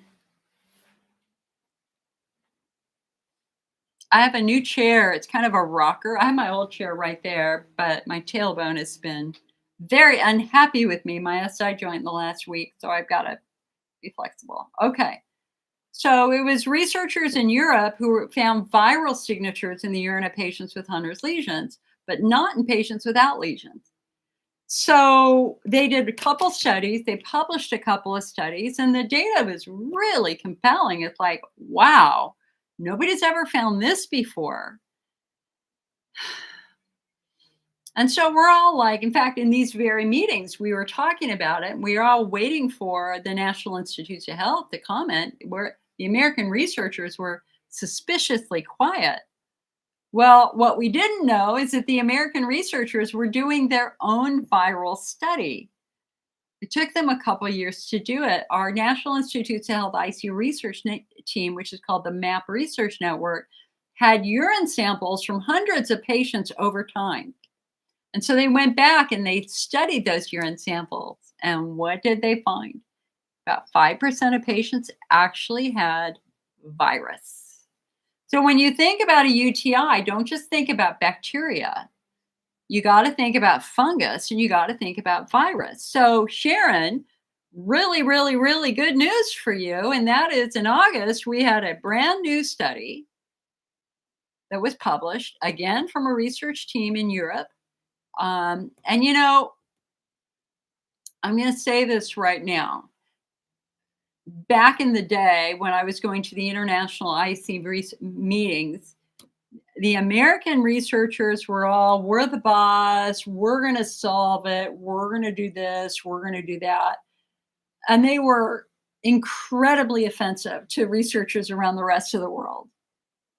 And it was like they were minimizing the work done by researchers in other parts of the world. The research done in other parts of the world is really, really good. It is. And the research in Europe is really, really good. So it's a European research team who indeed did the lactoferrin study, like they did the PEA study, like they did the viral study. Okay, so lactoferrin. Lactoferrin is an essential part of our immune system. It is a protein found in colostrum. It is what one researcher described as our first line of defense. It is in our tears. It is in our mucus. It is in our vaginal fluid. It is in seminal fluid in men. Lactoferrin is a protein that has antibacterial, antiviral, and antifungal effects. The way it works is it binds iron. It binds the iron that the bacteria need to grow. And so if the lactoferrin gobbles it up, then the bacteria can't grow. The fungus can't grow. The virus can't grow. And so last year, this research, so hold on. So we know lactoferrin is critical for the growth of an infant. That's why that child gets colostrum. So important for that child to get breastfed early and to get the mom's natural colostrum, which is filled with lactoferrin. But then the real question is, well, is lactoferrin beneficial for adults? And the answer is yes, because our lactoferrin changes as we get older. And so lactoferrin has been studied extensively for a long time. There's even an international group that meets once a year, and they have a big conference on all the beneficial effects of lactoferrin. I mean, it comes from cow's milk, for goodness sake. Perfectly safe. No side effects, except for it if you've got a long-term chronic fungal infection in your gut and it eventually kills that fungal infection, your gut's going to change. You might have some changes in your bowel behavior, but other than that, it's just strong. Okay, so in this study, 31 patients, with a history of IC flares in the previous 6 months, some very severe, some very, very minor. Okay. Some patients had very severe symptoms, like 10 flares in the previous 6 months. What makes the study all the more relevant is they didn't just test symptoms. They did blood tests to look at inflammatory markers, and they did cystoscopies to look at the bladder before and after treatment. And so after roughly 4 months of treatment with lactoferrin, this is what happened. 28 out of 31 had no flares, none. The other 3 had 1 after treatment. Their inflammatory markers in their bloodstream, specifically interleukin 6, which we know plays a role, decreased significantly. But most importantly was when they looked at the bladder. Before treatment, they had bladders that were red and inflamed. After treatment, the bladders were pink, healthy, and girl, I'm not lying, they couldn't even find the Hunner's lesions. So this supports the theory that Hunner's lesions in many patients are driven by viral infection. And when you boost your immune system to fight the virus goes back into remission. Now, of course, when you have a viral infection like herpes or Epstein-Barr, you have it. Your body has it. I mean, if it's a tiny infection and your immune system kills it, it's gone. But for those of us who have had herpes, myself included, herpes for the most part stays silent, lives on your nerves, stays silent. And then during periods of intense flares, the vaccine turns on, or periods of injury. Think of all those canker sores you get when you bite your lip. That's a herpes virus. Like 85% of the population has herpes. We got it because grandma with herpes kissed us when she had a cold sore when we were a kid. Okay, it's no biggie. So anyway,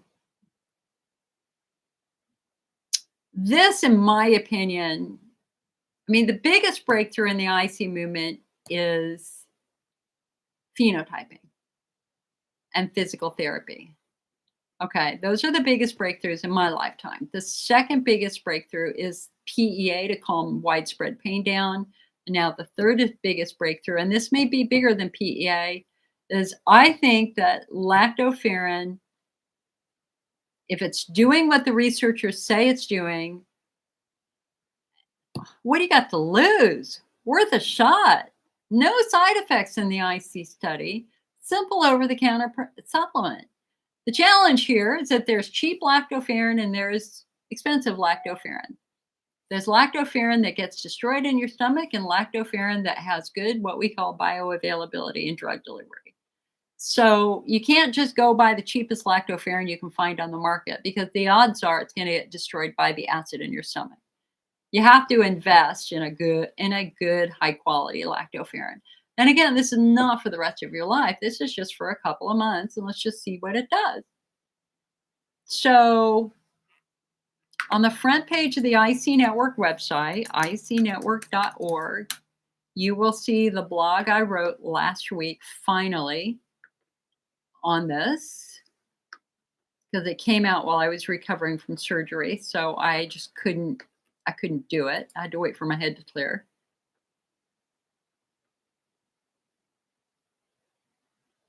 So what was interesting, what motivated me to finally do this article last week is, so I talked about the lactoferrin in one of these meetings, or in a couple of these meetings, for the last couple of months. And so a couple of people started it, and I had a patient, a longtime patient of the IC Network, Hunner's lesion. She had not slept more than an hour at a time for the last 10 years. Like, she is so sleep deprived. She started the lactoferrin a month ago. She called me and she was ecstatic. And she said here, she's now sleeping more than 3 hours at a time. She said she hadn't slept 3 hours at a time in a decade. And more importantly, And she said, "Listen, I'm not symptom free, but something's happening for the better." And then she said she had to drive 2 hours, and for the first time in forever, she didn't have to go to the bathroom once. Once. And I've had a handful of patients, maybe 4 or 5 patients in the last couple of weeks, who are calling and sharing similar stories. That's not overnight. It takes time, but it's and as the researchers say in that first study, we want bigger studies. Be nice to have bigger studies, but this is not an insignificant study with 31 patients where they did cystoscopies before and after and blood tests. So go to the IC Network website, icnetwork.org, and you can read that. I've got links to all of the research. And I conclude it might be worth a try, given the thousands of studies out there proving the role of lactoferrin in our immune system, as well as its safety. It makes sense to share this with other patients, especially those who struggle with Hunner's lesions. Yes, we certainly would like to see larger studies with IC. I suggest you do your own research, particularly by looking at the studies below. I think that you'll find that this is certainly worthy of further research and perhaps a try. And I give 8 studies. Lactoferrin in the treatment of IC, the effect of bovine lactoferrin on recurring UTI, lactoferrin from bovine milk, a protective companion. Lactoferrin may inhibit the development of cancer via its immunostimulatory and immunomodulatory effects. And that's published in the International Journal of Oncology. That was a very strong motivator for me as to why I decided to start taking it too, even though I don't have Hunner's lesions. It's like, you know what?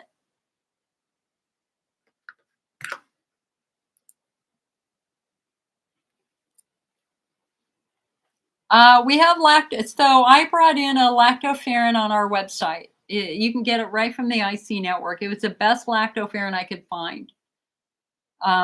It comes from Australia. Unfortunately, it's $75, but it's valid. Don't do the cheap stuff. The cheap stuff do not have good drug delivery systems, and it'll just be destroyed by your stomach acid. You have to invest in something a little bit more. So that was the best one I could find, and it's made by lactoferrin.co. So you can find it in the IC Network shop.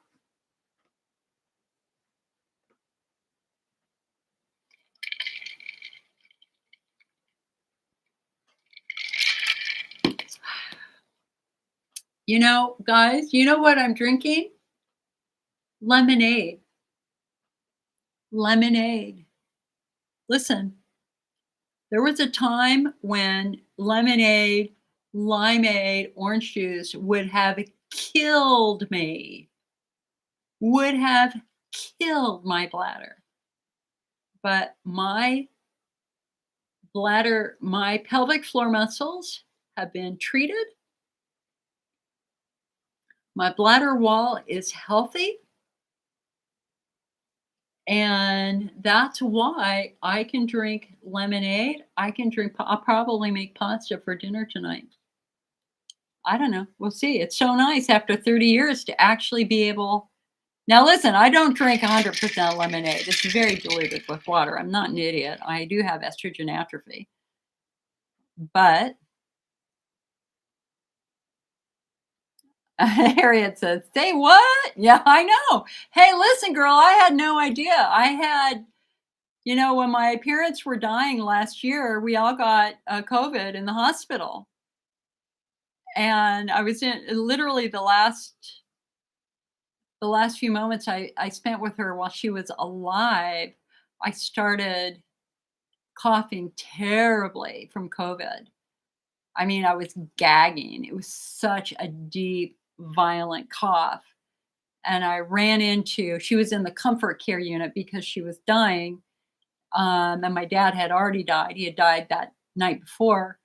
I ran into the bathroom and just it was awful. And so I was only there for 5 minutes, and I literally ran out of the hospital, and I was in my car driving home. I had no idea she was gonna die hours later. I was just going, "Oh my god, what do I do? What do I do? What do I do for this cough?" And the only thing I could think was hot lemonade with honey. I was like, "I don't care if it bothers my bladder." And so I stopped at the store. Obviously, I was very well masked. Ran in, got honey, got lemonade, brought it home, put it in a mug, microwaved it. I mean, I diluted a little bit, and I just gobbled it up, and you know what? I didn't flare at all. It didn't bother my bladder at all. I hadn't had lemonade in 30 years. Now I drink it every day because I found the underlying problem for me, which was tight pelvic floor muscles, and I got treatment for it. And I also worked very hard to keep my nervous system calm, like taking the PEA. EJ says, "You did pelvic floor therapy, and what else to heal?" Well, when you're a widespread pain patient, that's your central nervous system. And what our research shows with that widespread pain, okay, let's see, how can I explain this? I want to say this the right way because I don't want anybody to be offended because nobody's saying this is mental illness in any way. Widespread pain is a result of trauma and injury, often during childhood. Um, and so, what our research has shown for patients who have multiple pain conditions like IC, IBS, vulvodynia, TMJ, when we look at our nervous system, and specifically when we look at the brain, what we see is a brain living in a constant state of fight or flight. The 24 hours a day, 7 days a week, that brain is behaving as if your life is being threatened. We call that, again, that's fight or flight. There's a specific structure in your brain called the amygdala that controls fight or flight. Normally, fight or flight um, is temporary. I mean, if you were to open your front door and see a tiger across the street, believe me, you're going to go into fight or flight. Hello, it's a tiger. But hello, it's 2024. You shut the door, you call 911. The people come out, they trank the tiger, they take it away. 2 hours later, the threat is gone. And at that point in time, because there's no threat, your brain is supposed to get out of fight or flight. The parasympathetic nervous system retakes control of the brain. It turns the amygdala off and it acts to calm everything down. It lowers your blood pressure, it lowers your heart rate, it relaxes your muscle. Fight or flight increases your blood pressure, increases your heart rate. It tightens your muscles. Okay? So being in fight or flight for extended periods of time means you've got tight pelvic floor muscles for extended periods of time. So what the research shows is that for 80% of the children who develop widespread pain as an adult, there is a history of a physical injury, falling and breaking your leg, breaking an arm, being hit by a car, being raped, things like that. It takes 14 days of pain to put the brain into a constant state of fight or flight. For the other 20% of us, it's a history of abuse or bullying. I've shared many times that I grew up in a neighborhood with a kid who became a rapist and murderer. And I was one of his earliest victims. I did not leave my home without fear for a decade. I was in fight or flight every day legitimately because of that threat. And so, the urinary symptoms hit in junior high. I got vulvodynia in high school, IBS in my 20s, migraines with my 20s, extreme sensitivity in my 20s, bladder pain in my 30s, etc. And when you're the patient, you're just so freaking confused. Why? Why do I have all these pain conditions? You're watching all your friends getting married and having babies while you're laying in the fetal position in your bathroom every morning, which I did for years. Those are all gone now. I don't have those so much anymore. And the reason why is because we came to recognize the role of widespread pain, the central nervous system in driving all of these pain conditions.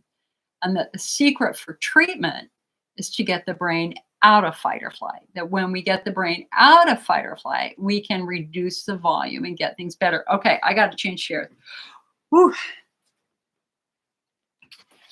This is the chair I'm sitting in. And it rocks.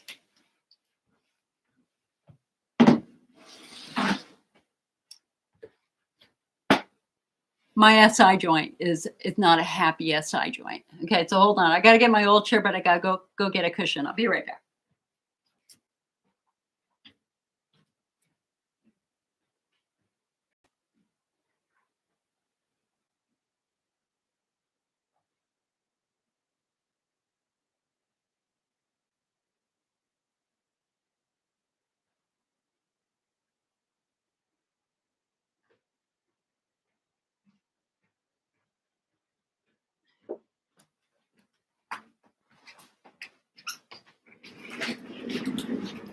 All right, back comes the chair with our waffle cushion.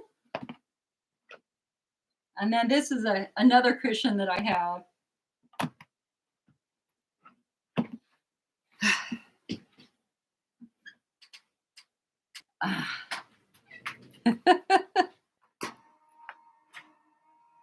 Hold on. I have to lift up my desk. Electric desk, sit-down desk. Oh wait, hold on. Oh wait, that's too high. Okay. We'll see how long I last. I sat here in this desk, in this chair, like 10 days ago, and I sat too long and I stood up suddenly and I dislocated my SI joint.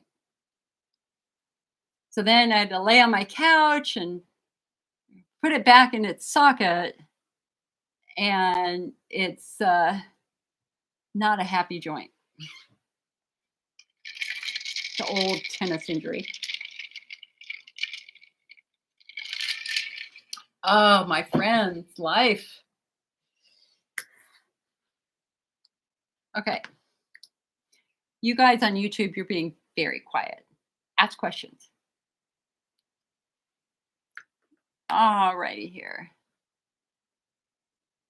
So EJ, really the thing that helped me the most was getting into an anxiety management class that taught me how to get my brain out of fight or flight. That's what, and I have not had a panic. I used to live with panic attacks every day. Obviously, because my brain was remembering that I was almost killed by this guy. I took the class when I was 35. He attacked me in 4th grade. I had been in fight or flight for a long time, decades.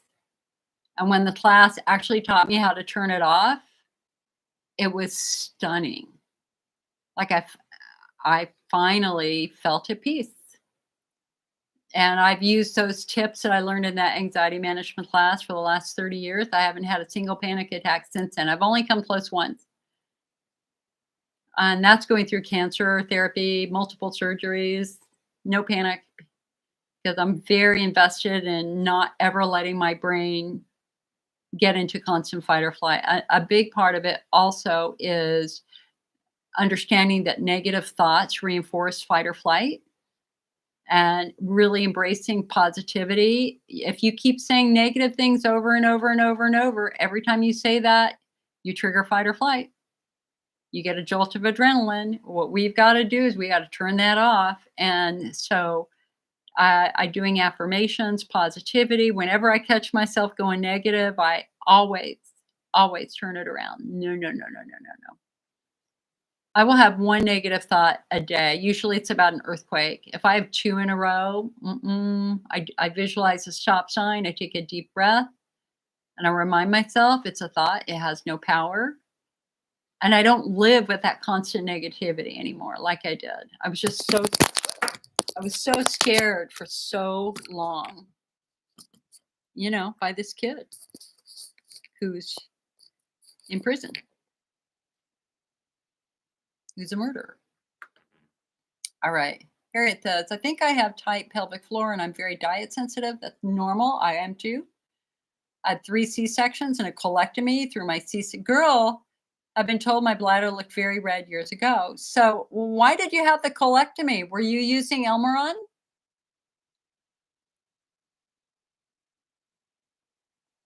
Because Elmiron's now linked to that inflammatory bowel disease.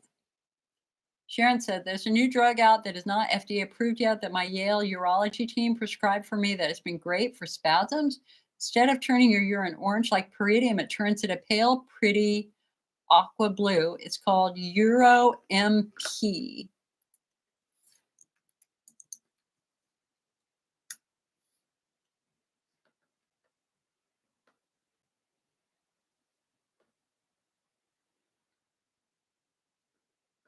National Institutes of Health said it's used for the treatment of irritate avoiding, indicated for the relief of local symptoms such as inflammation. Oh, it's just a methenamine. Yeah, it's a methylene blue. It's kind of a same old, same old. Variations of this have been around for years. Unfortunately, it has titanium dioxide in it, which sucks. But so the got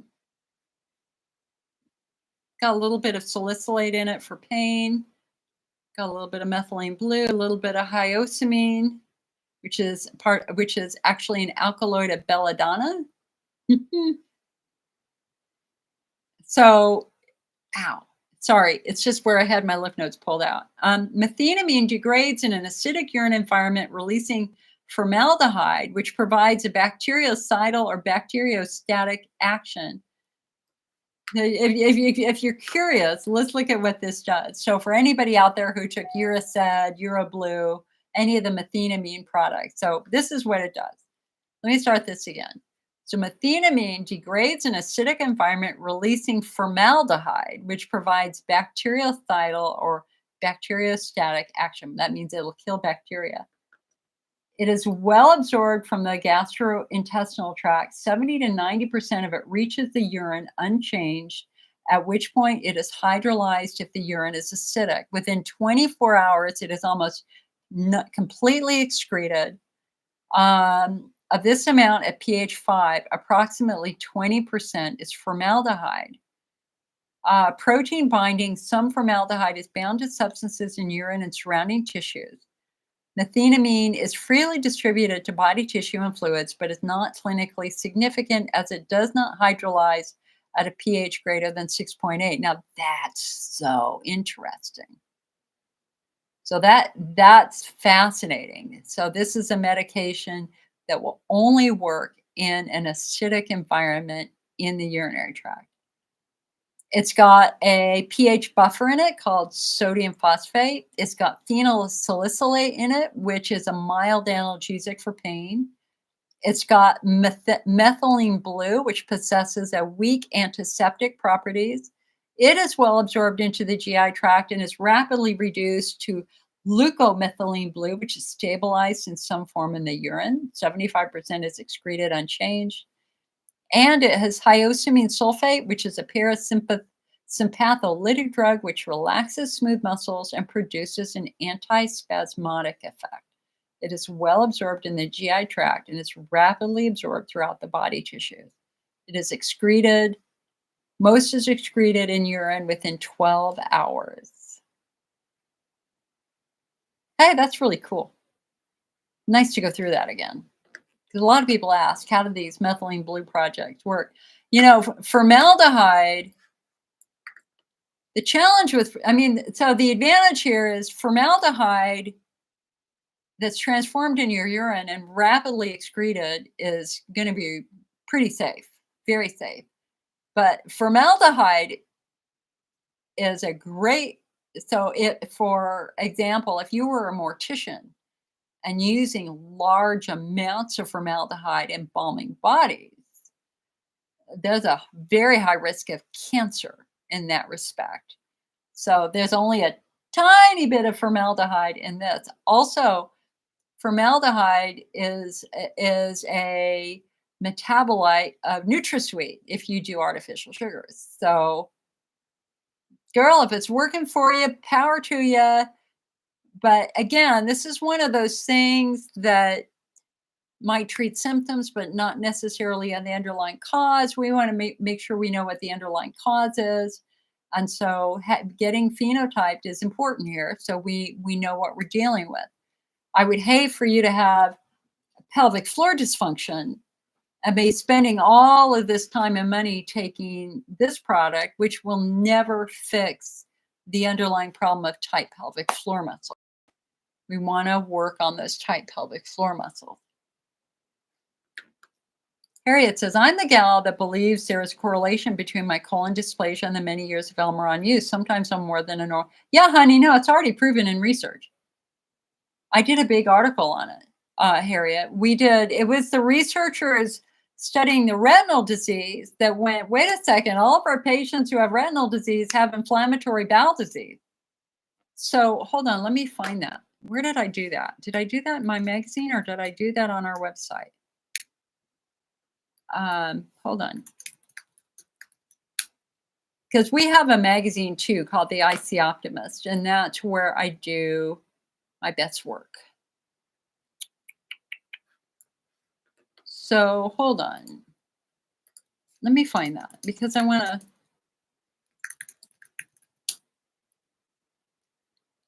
Yeah, here it is. It's on our website, June 19th, 2023. Okay, so here we go. Let me read this to you. Researchers at the Emory Eye Center in Atlanta studying retinal disease have made another remarkable finding that some IC patients using pentosan polysulfate, also known as Elmiron, are struggling with inflammatory bowel disease, some so severe that colectomy was required. Elmiron is the only FDA-approved medication for IC, approved in 1996. It was primary treatment given to patients for many years.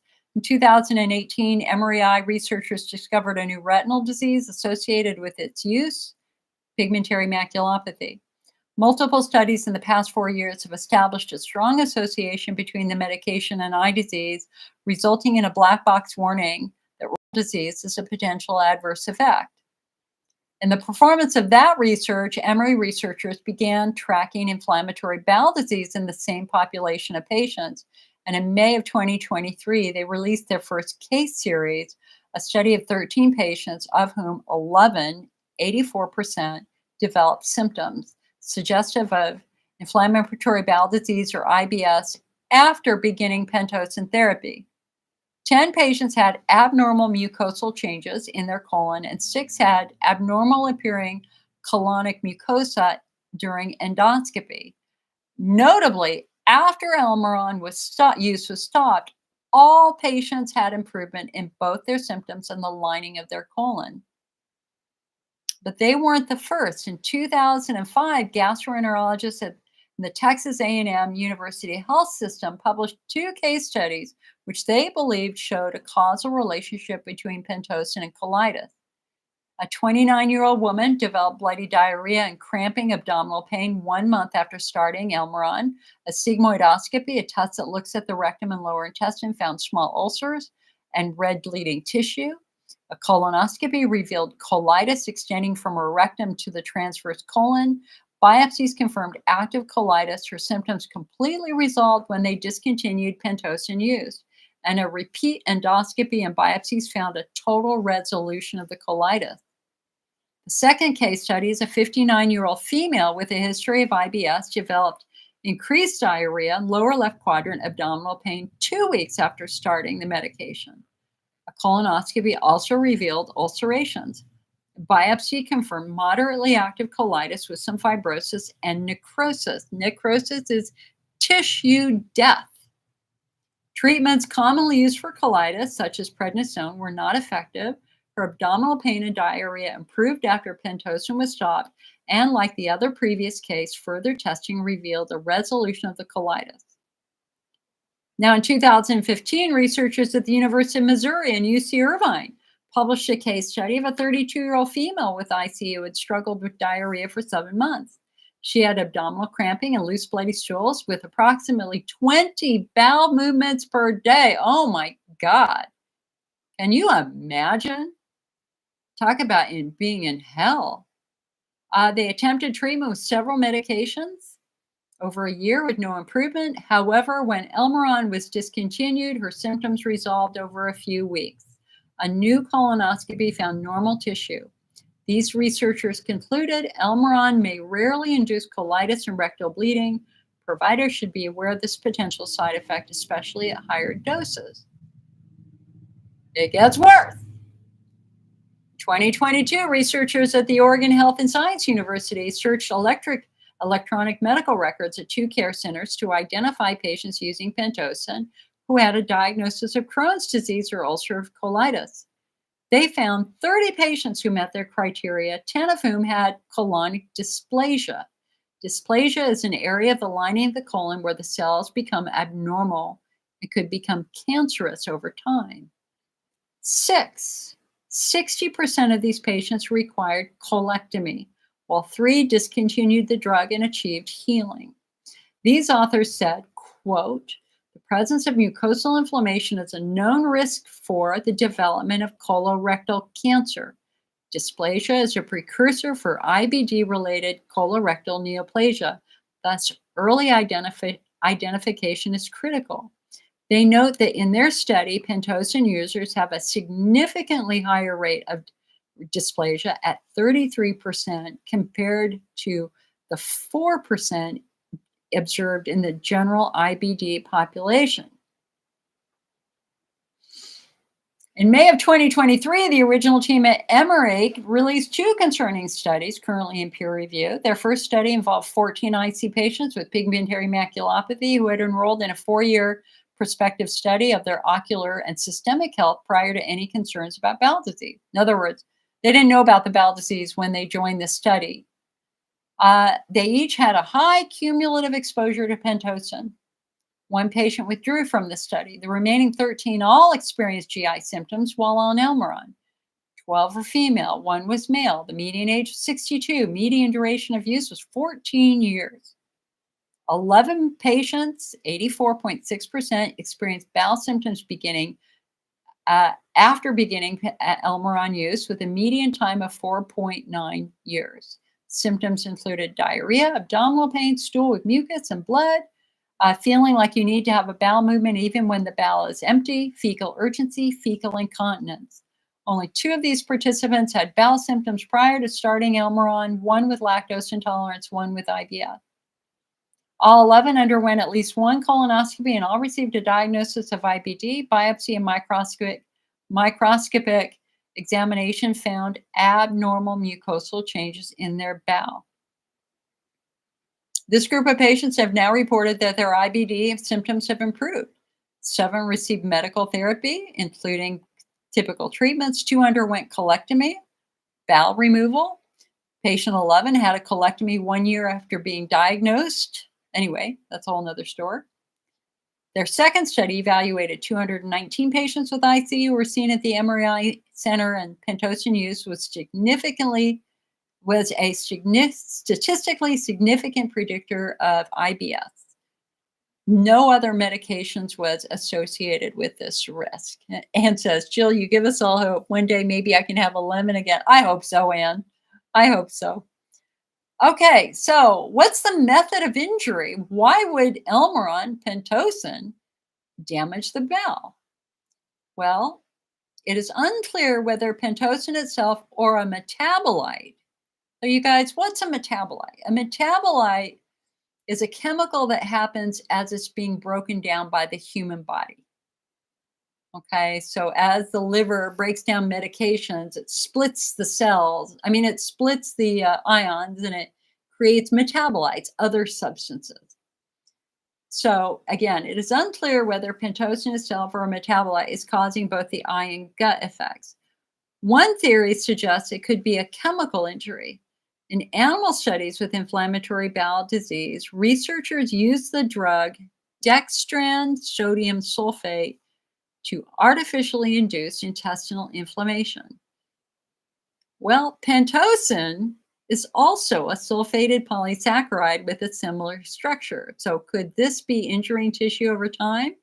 Well, obviously we need more research. So think about it. I mean, this is the part that you guys don't see. This is why I walked away from my career in pharmacology, because as they do drug research, they have to, in animals, they have to induce damage to try to mimic it. And so in the IC studies, they would put very caustic substances in the animal's bladder, whether it was a rat or a mouse or a cat or a monkey. They put protamine, very caustic and irritated, directly into the bladder to get the bladder wall to break down. That's how they believe they're mimicking IC. I, of course, completely disagree with that approach. That does not work. Well, so in bowel studies, they do the same thing. They have to put a caustic substance into the bowel to get the bowel to start breaking down. And then they go, okay, if this looks like inflammatory bowel disease, let's go ahead and try new treatments to see if it fixes that. And I think that it's very cruel. And I don't think it should be done that way. I don't believe in animal studies, which is why I donate to the National Anti-Vivisection Group every year, and I have for the last 40 years.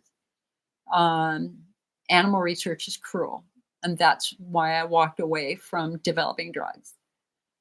Okay, so given the fact that the medication they use to damage the bowel is a dextran sodium sulfate,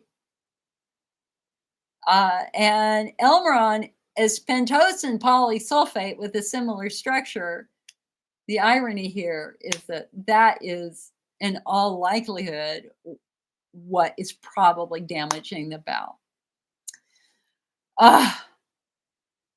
Anyway, the conclusion is researchers at Emory state that more research is needed to establish a relationship between pentosan and colopathy, yet they do suggest their data is concerning, if not just for the fact that prior IC studies found a prevalence rate of 2% IBD, while their study shows an 85% rate. And they are currently doing those studies now. So if you are taking Elmiron, pentosan, and struggling with bowel symptoms, we suggest that you discuss this with new research with your doctor.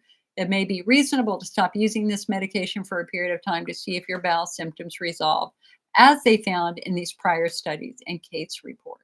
And I have all the research there. So, girl, it's not a belief, Harriet. It's proven. And there's the link if you want to look at the research. And I'm sorry. I'm so sorry that you went through so many severe symptoms like that. EJ says, I've been there with the panic. What a horrible thing to have to recover from. I use tapping to stop panic. Yeah, tapping is a great technique that involves touching different parts of your body, your head and your shoulders specifically. And this stimulation acts to re-regulate kind of your nervous system and bring it right out of panic. Also, there is a condition called EMDR, or a technique called EMDR. I'm going to share EMDR, I think on Friday, because I want to deal with the trauma once and for all. I've been carrying this on my shoulder my whole life.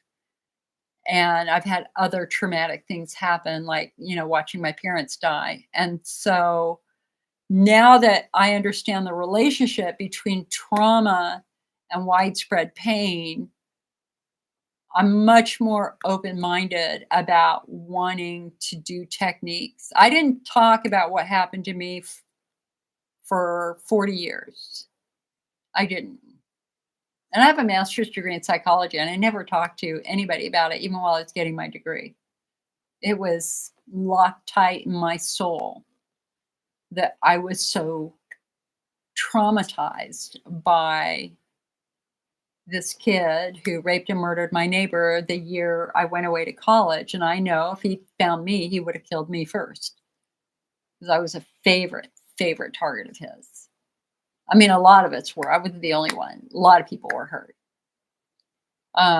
But, I have really just kind of come to accept that the reason my life is the way it is and the reason why I've struggled with so many painful conditions is because of that trauma during childhood. And I don't want to be, I want to let it go. Finally, I want to let it go. I mean, like I've forgiven him, which is crazy because he grew up, I think he grew up with fetal alcohol syndrome. His parents were very severe alcoholics. And yet I can't, there's this part of my brain that's still scared, and I want to try this one really proven trauma technique called EMDR to see if I can just finally release that. Because my challenge here is whenever I travel, you got to remember your brain remembers all your trauma. It remembers everything. So I have never been able to go on a vacation and truly enjoy myself because my brain is always focused on get home. It's safe at home, get home, get home, get home. I could be in Hawaii sitting on a beach. My brain's going, get on a plane and go home over and over and over again. Because that's my brain saying, it's not safe out here. You're safe at home. Go home. That's what trauma does. And I truly, for once in my life, want to be able to go somewhere and just enjoy myself and not be thinking every day about getting home where it's safe. Okay. That's what trauma does. And it's not my fault. And it's not your fault. And the blessing here is we're adults.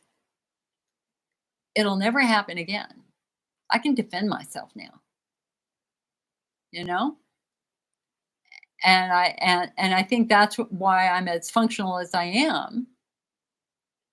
And I have a lot of degrees and I have a lot of training and I know what to do and I can manage the anxiety. There's just that one little seed in there of trauma that I just lingers and I just want to see if I can fix it. EJ says, what do you know about oxalates and IC? I've eliminated them and I've had a huge improvement. Oxalates are a crystalline substance, a crystalline structure that occur after as food is metabolizing. And oxalates are known to be very, very irritating to the bladder and to the vulva. So it was actually, what's the name of that researcher? Clive Solomons, who 25 years ago, the vulvodynia community started doing the oxalate research and proved that some patients are flaring because these crystals are irritating their skin. And so it was first suggested for patients with vulvodynia. My mom was one of those, and it really worked for her. Foods that were high in oxalates are going to be things like chocolate, spinach, berries. And then we had more research, including a registered dietitian, Wendy Cohen, who started applying that to IC and found that some patients were getting better by reducing oxalates out of their diet. I would think that would really apply to patients with Hunner's lesions and patients with estrogen atrophy. We have articles on that on our website, and we have, and in fact, if you have one of the old books, A Taste of the Good Life, a cookbook for an IC diet, it has a whole section on oxalates, and every recipe is rated based on acidity and oxalate.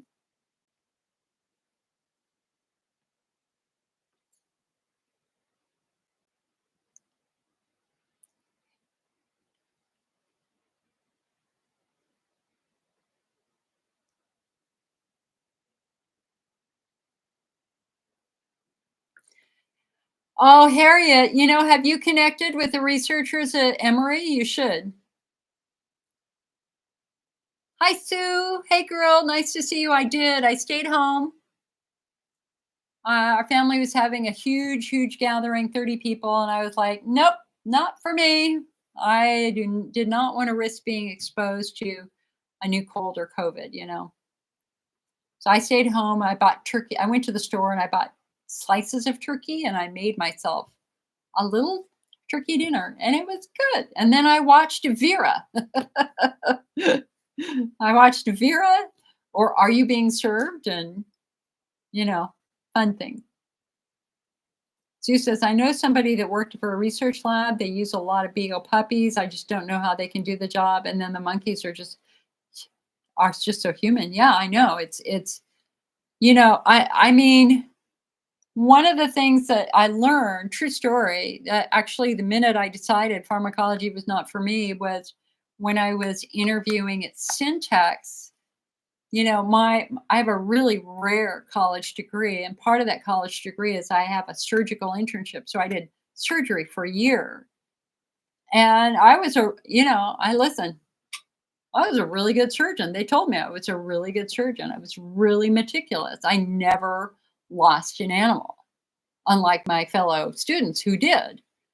Um, and so I got a lot of really good plum interviews. And the problem with school is they don't teach you about the environment and industry. And the environment industry is disgraceful and despicable. And so I was interviewing at Syntax to work on a heart medication. And now, again, realize I'm an animal lover. I have never, ever, ever participated in something that would kill an innocent dog for no reason. Never. I mean, that's a hard line for me. It's like, let me work with patients. I'm not interested in doing that. And they don't want people with a heart in drug labs.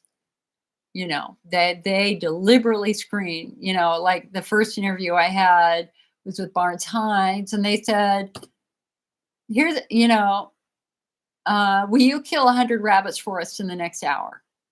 True story. I need you to kill 100 rabbits for us right now. And I went, why? And their answer was, you don't get to ask why. We just need you to kill them. And I said, no, I need to know why.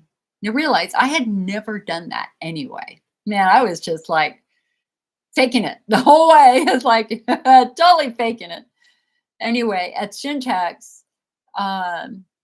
which is the company that invented the birth control pill, they were testing this heart medication on dogs. And so we have the interview, I have a little surgical dexterity test, piece of cake, no big deal. He goes, oh, let me take you down to the lab, meet the scientists. And we're like walking down this big long hallway down to this research lab. And I said to him, I said, I'd love to see your vivarium. A vivarium is where you raise animals in a compassionate environment for research. And he looked at me, and we're walking slowly. He goes, oh, we don't have one. I went, oh, well, do you use such and such, which is a well-known, very humane facility? And he grabbed my arm and stopped me. He turned me to look at him, and he said, no. And then he said to me, how do you feel about killing a dog that licks you in the face? And I said, what do you mean? He said, these are pets. We get them from the pound within 30 minutes of them being picked up. We make no effort to find the family. These dogs will be licking you in the face and wagging their tails. Would you kill them? And I looked him in the eye and I said, absolutely not. Thank you for your time. Shook my hand, walked out, never walked back into a lab.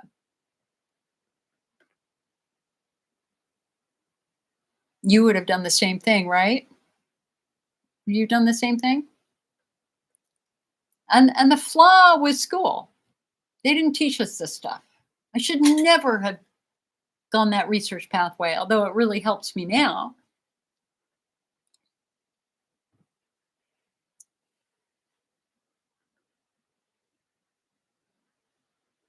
So support the NAVS group, NAVS. All right. Sharon says, where do you go for trauma therapy? I go to a psychiatrist, or no, actually a psychologist. And there are specific ones that are trained and you do once a week for like 6 weeks. And we're doing it virtually. I'm really not interested in going in person. I just don't have the time to do that during the day. I have a job. Sue says, what is EMDR? EMDR stands for, I think, eye movement something something. Here, hold on, let me get it. I don't remember right off the top of my head. EMDR therapy. Eye movement desensitization and reprocessing is a psychotherapy technique that helps people process traumatic memories and other distressing experiences. It's a structured form of talk therapy that involves moving your eyes in a specific way while processing memories. And if you don't do your eyes, you can do a snapping. It helps people get relief from post-traumatic stress disorder by processing upsetting memories, thoughts, and feeling. It's one of the most studied treatments for PTSD, and it's recommended in most clinical practice guidelines. And some victims no longer have PTSD after only a few sessions. It was developed in the late 1980s by psychologist Francine Shapiro, and the first clinical trial was 1989. So they do the history taking and treatment planning, which I've already done. Preparation, I've already done preparation. I've already done assessment. Then desensitization, installation, body scan, closure, and reevaluation. I don't know. I'm open to it. Hey, I got a lot of healing I'd like to see happen. It's been a rough couple of years. So if this helps me calm myself down for this next phase of my life, then power to it. You know what, you guys, the blessing of graduate school. High school is annoying. College is frustrating because you're not allowed to have an opinion when you're in college. You're just learning other people's stuff. The blessing of graduate school is that you start to study things that you are interested in. And most importantly, you learn humility. You learn that for every question you answer, there are 10 questions you have no answers for. And so it becomes this, you start to enjoy the process of asking a lot of questions and seeking answers. And I've always had, why did this happen to me? Now I know. I have the answer. I know why it happened to me. But now I want to, see if I can do that last little bit of healing that I need to do.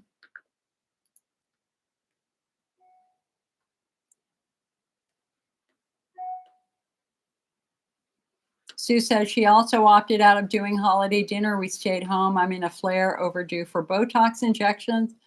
Let them go to the other side this year. We celebrated my husband's birthday yesterday, and they all brought something, and it was quiet and small. Yeah, I mean, that's kind of where we are. It's just like quiet and small. Holly says, I've been meaning to mention to you, have there been studies of semaglutide and the effects on IC? Oddly, it hasn't helped with weight, but it has greatly improved my IC symptoms. And it's the only reason I'm spending my money and staying on it. My nurse practitioner has another patient whose symptoms have improved more than mine. Thoughts? I've had IC for 26 years. Girl, what a great question. Hold on. Let me dive into the National Library of Medicine.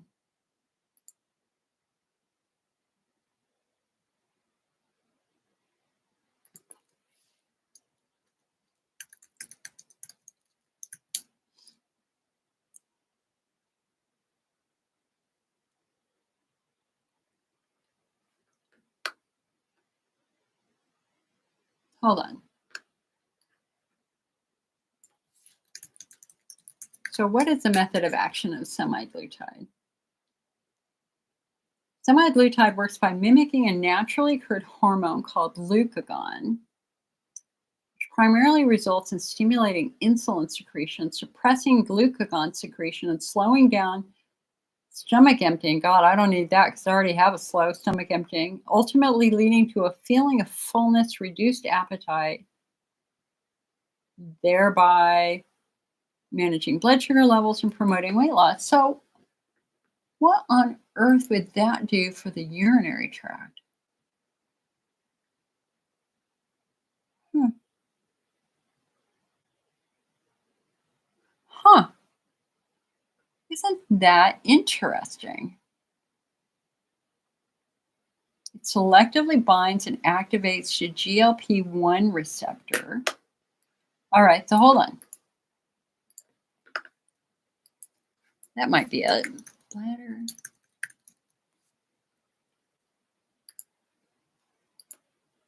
I mean, I'm all for finding new treatments.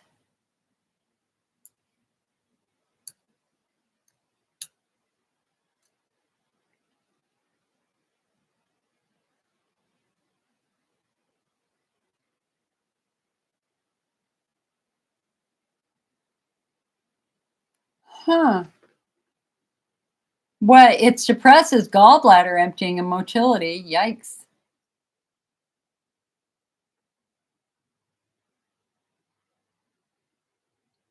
Definitely associated with increased risk of gallbladder disease.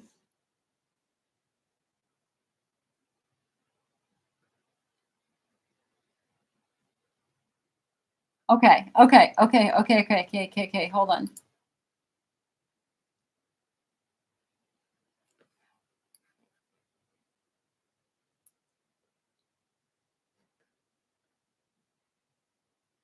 On the urinary peptidome.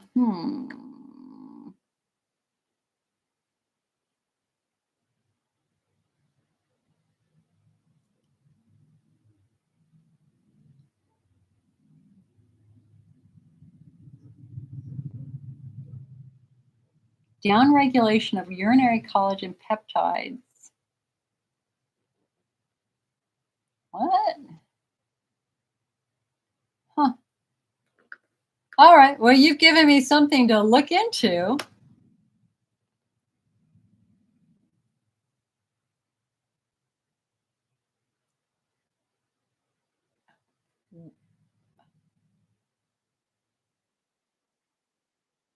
Weird. Girl, boy, there's not an easy method of action that explains why medication like that would help your IC.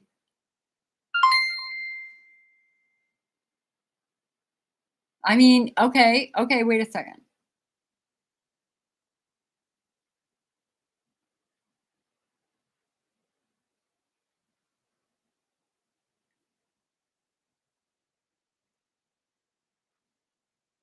Increases urinary sodium excretion. Oh, here it is. Here it is. It increases your urinary pH. So it makes your urine less acidic. That looks like that's why it helps. That is from the acute renal effects of GLP-1 receptor. Yeah. That's it. That's it. Um, uh,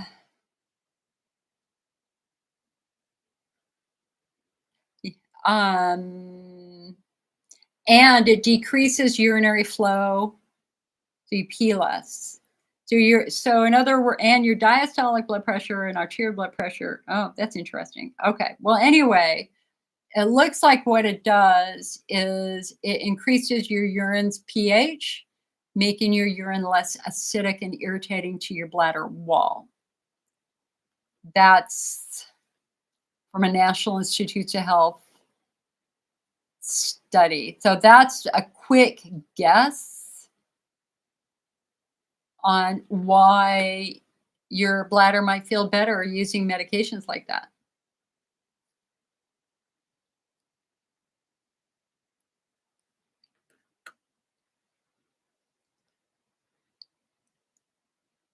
Sue said on Facebook, your mouth is not lining up to the video.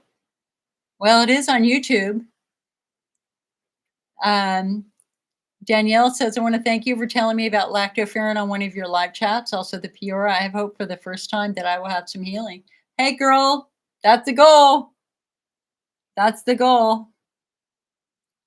I mean, see, like that's when you've lived with severe bladder pain and you beg for relief, as I have, and as you have, you know how important, how even the smallest little study is important.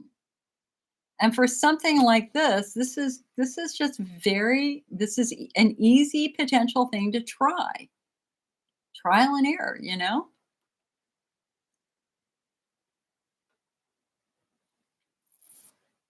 Sharon says semaglutide has a lot of anti-inflammatory effect. They're doing studies on it with cancer and Alzheimer's. Cool. Sue says, I was on a semaglutide medication for 3 months. I was diagnosed with having 2 ulcers, had to stop it. The problem with these meds, you don't think about eating at all. That's why you lose weight, which makes your stomach more acidic. I do want to go back on it, but I'm going to make sure that I at least eat every 2 or 3 hours something because my blood sugar is too high and I've gained my weight back. But I felt really good when I was on it, and I'm in a flare now, worse because I'm off of it or just because my Botox was pushed back. Yeah, let us know. Holly says, "Thank you. I'm definitely going to stay on it." Holly, you need to read about. Hold on a sec. I'm not saying that that's the right thing to do because it's not fixing anything. You got to understand it's treating a symptom, but it's not getting and addressing the underlying cause of why you have that symptom in the first place. I mean, that's why we phenotype now. We want to identify why your bladder is sensitive in the first place. We don't want to chase the symptom. We want to fix the underlying problem. And so our challenge here is that there may be significant risks with long-term use. That's why I don't want you to think that this is an easy way out of your IC symptoms. I'm not saying it's bad. I'm saying don't get distracted. I mean, they say right here, it's not meant to be a solution on its own, even for weight loss.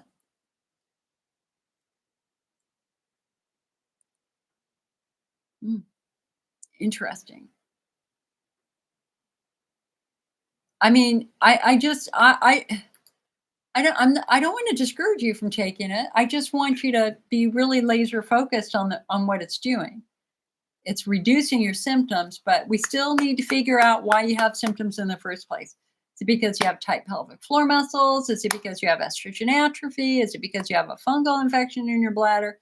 There is something there that was driving those symptoms. We got to figure that out too.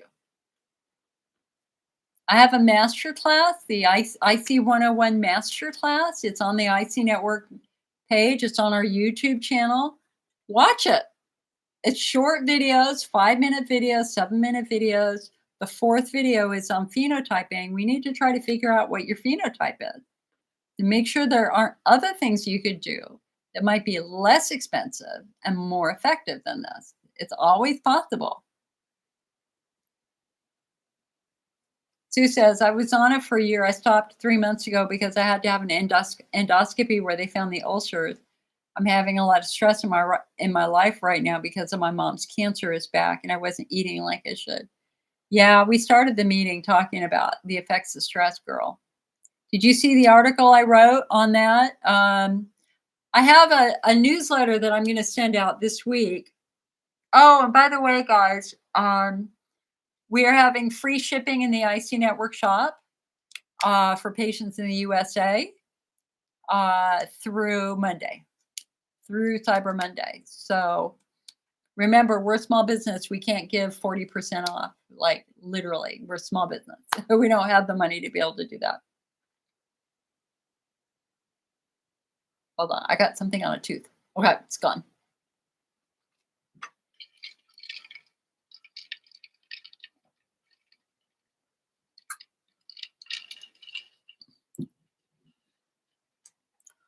Marlia says, Jill, I have slightly elevated liver enzymes on occasion. When that happens, I get low-grade fever. about 100 fluorescent yellow, urine even after well hydrated, no pain or sick feeling, just a slight fever that lasts 2 days. No hepatitis B or C, just what they called sludge on my sonogram. Do you think I would not be a candidate for the colostrum pills and PEA? They both sound like they would help.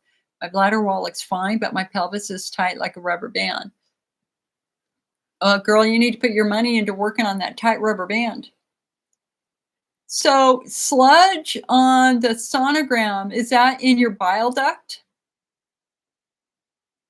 It's probably in your bile duct, right? From your gallbladder. That's basically gallstones that instead of being in a stone form, it's just in a sludge mud form. And so looking at your gallbladder function, and most importantly, looking at the foods which stress the gallbladder and require more bile is important. Reducing saturated fats is critical here. They didn't say where. Well, I think you need to ask that question. Like I had no idea I had gallbladder disease at all. I had no clue. My mom had gallbladder disease. My sister had gallbladder disease. They both had to have their gallbladder moved. I thought I was free.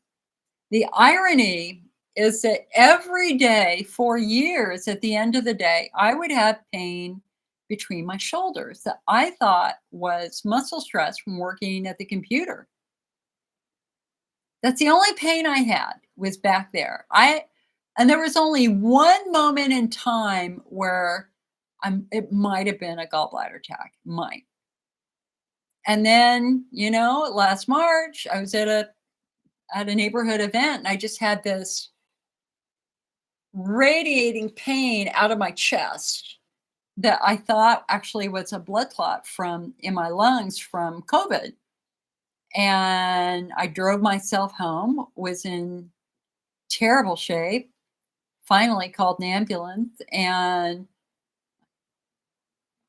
my gallbladder was completely blocked. I mean, that the stones were so big that the surgeon and the doctors in the ER kept saying, "Wow, we've never seen this so big. You want to look?" And I'm like, "No, I don't want to look. What are you going to do?" They go, "We got to take your gallbladder out." And that's why I had my gallbladder removed, you know? And I amazingly, I have no shoulder pain anymore.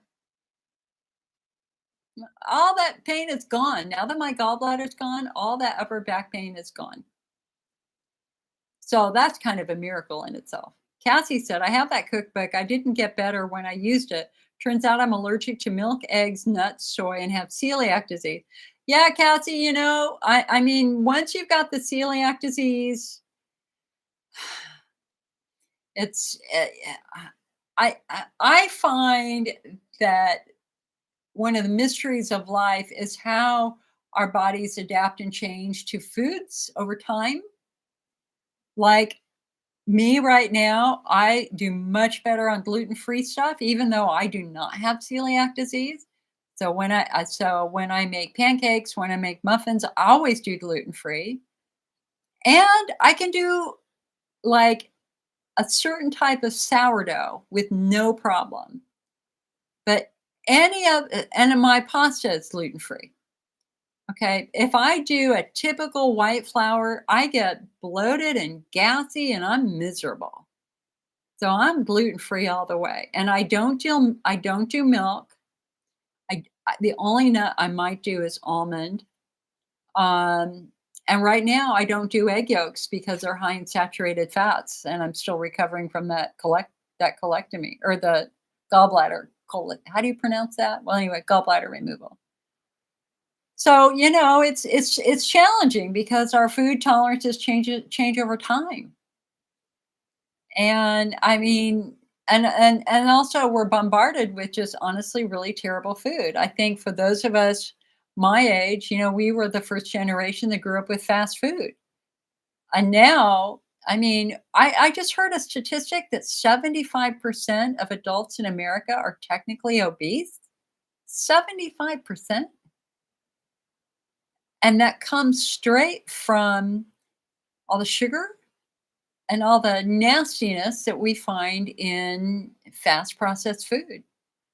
So, I'm trying to eat small, simple meals of one ingredient at a time. So I'll have a slice of turkey, I'll have some steamed broccoli, I'll have some sauteed carrots, and I'll have apple, I'll make myself a homemade apple tart. Just don't do mass market food. Amy said 8 weeks post hydro distension, 2 installations, 2 weeks on PEA quercetin. I'm finally feeling better. Yeah, awesome. And you say thanks for getting the Peora to you so quickly. We usually ship the next day. We're waiting for Peora 2. We're out of Peora now. But we will have it, I think, in 2 weeks. So I'm really, really glad that seems to be helping you, hon. That's exciting. Here it said, just try very hard to eat as clean as possible, and I adhere to the IC diet. Yeah. Danielle said, I feel like it's already helping and I can get it without a doctor's approval. Yeah, exactly. And remember, that's what the AUA says. The American Urology Association encourages patients to try supplements before the traditional meds. Danielle said, I haven't had remission since 2016. I woke up one day and everything changed, severe pain. Also had a surgical accident in 1998 when symptoms started during tubal ligation. Yep. Yeah, I was working with a surgical injury patient last week, actually. Symptoms started immediately after surgery. And it's like, okay, what happened during the surgery? And she's like, I don't know. And I said, you better look at your surgical record because something happened that triggered these symptoms for you. Okay, so you guys, I love doing Christmas cards. So if anybody wants to exchange Christmas cards, I already have my pile ready to go. I would love to send you a Christmas card if you send me your address, icnetwork@mac.com.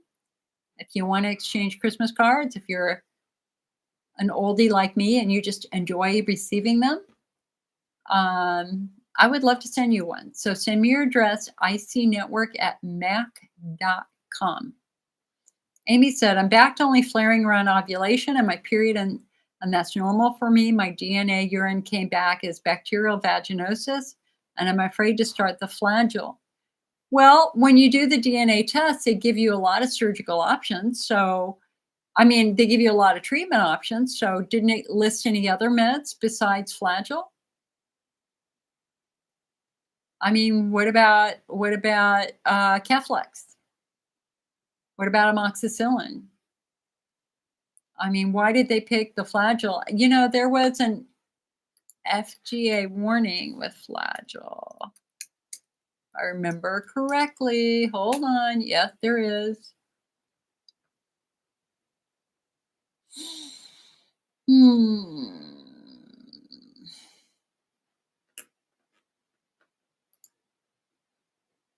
See, now I know I'm cognitively backed after my surgery because I am remembering these things now.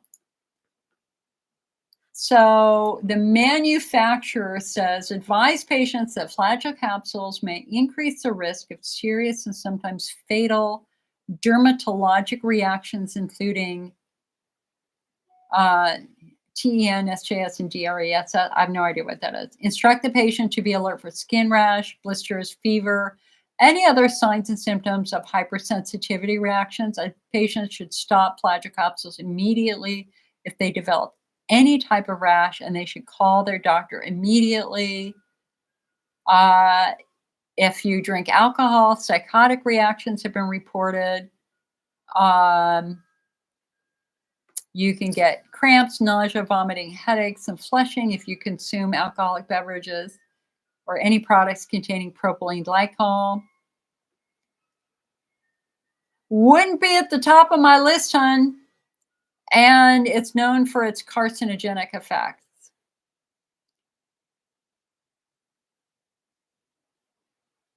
in animals.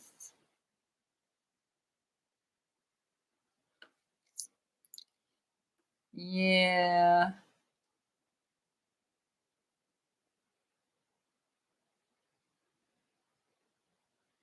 Hmm. Even amoxicillin? You gotta look at the PCR testing, hun. There's no way I can tell you a alternative. You have to look at the next gen test to see what the next gen test identified. And if you haven't had a next gen test, it's the perfect time to get a next gen test specifically to get those drug recommendations. Sue says, "Could you explain to me about colonized UTI? It's something we're dealing with mom. She spent the night in the ER on her fourth antibiotic. Does that mean she will never get rid of it? Nobody's giving us any information at all."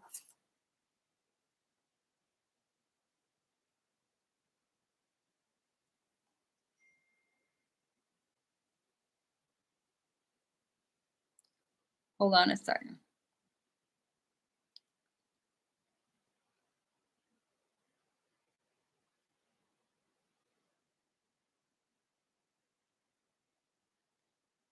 Here, hold on.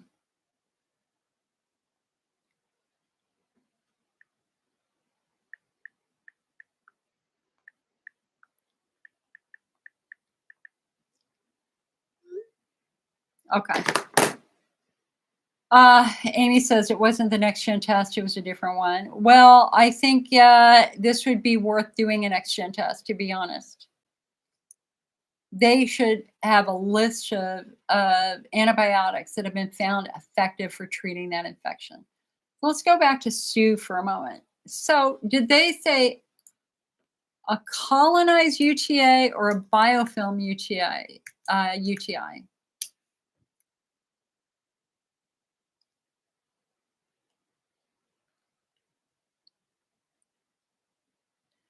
I mean, the problem is that there's always going to be a lot of good bacteria in the bladder.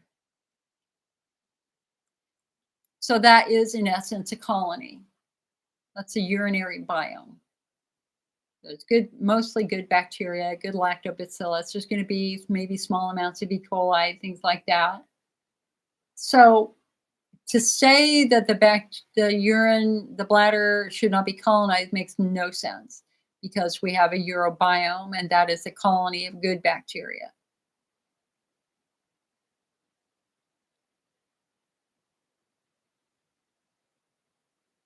The question is to what degree are there bad bacteria in the mix? Clearly, she has a colony of bad, dangerous bacteria also.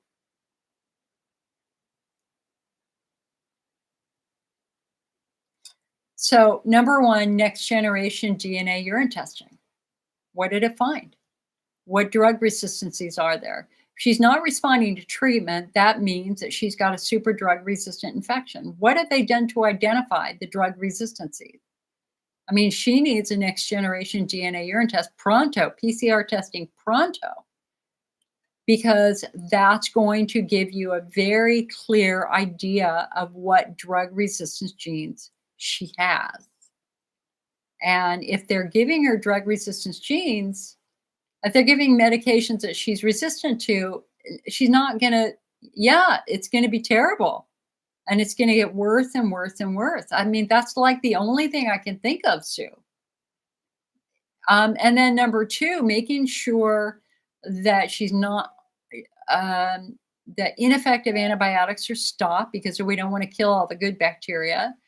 Making sure that she's got a good intake of good beneficial bacteria, even, maybe she might even be a candidate for a stool transplant, which they use to bring back good bacteria into the gut.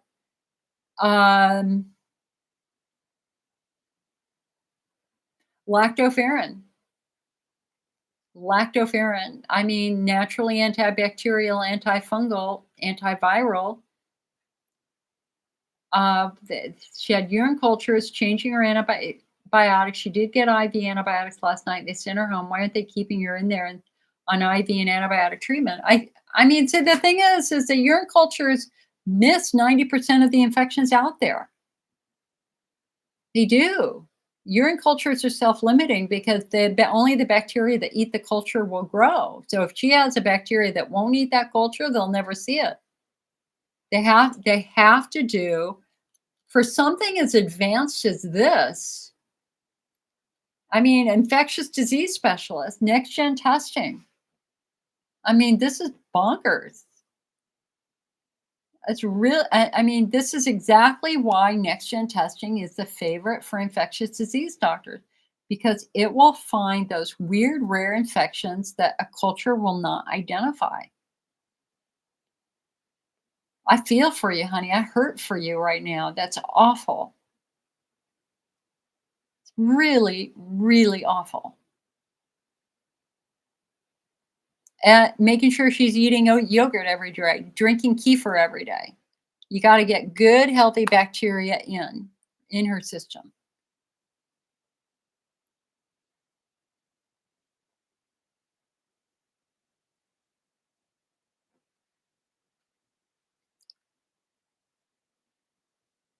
Danielle says, I do. I made some this year.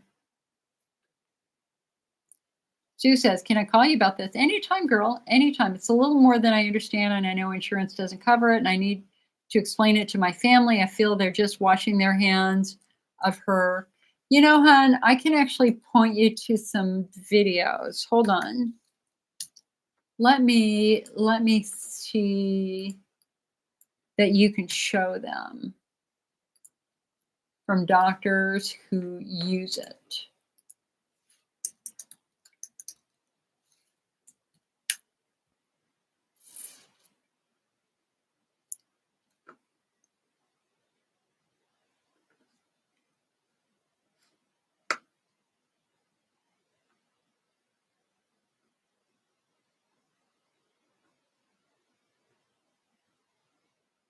You know, here, I'm going to give you this link.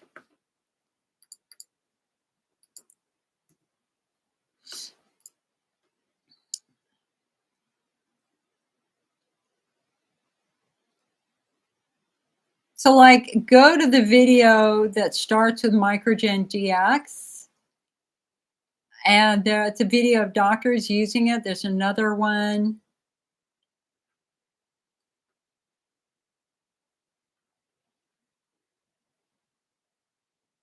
Here's one. Is that the same one? My UTI was chronic.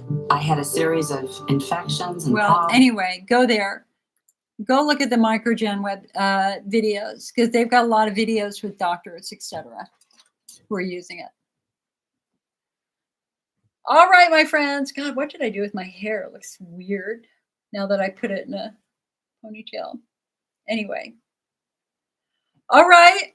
Well, we've been going for over 3 hours now. My little tush is saying, get up, girl. You've been sitting too long. So I think this is a good time to stop. I will be here next Sunday, God willing. And please come on over to the IC. If you find these meetings helpful, come on over to the IC Network website, icnetwork.org. Sign up for our free newsletter. I'll be sending out a newsletter this week. I haven't sent one out since August. Obviously, you're not going to get spam from me. This is good, relevant information for IC. Again, we have 10% off in our store right now. No, I'm sorry. We have free shipping in our store right now. Not 10% off. I'm sorry. Didn't mean to say that. What else is going on? What else am I working on? Mondays are my day off. Although I do answer the phone after 2:00 on Mondays because my staff leave. So, not the best day to have a long call. My first big day will be Tuesday. All right. Okay, my friends. I wish you the best. Let's get rid of the stress of the day, get rid of social media for a while, and just find some peace and joy in our daily lives. Make some cookies. Make some IC-friendly cookies. Go for it. All right, guys. I'll talk to you later. I'm going to say goodbye to YouTube first. And would you share this, in your social networking groups? Send him a link to this meeting. I think we had a good meeting today. The only thing weird about this meeting is my hair. All right, hold on. All right. All right, YouTube's gone.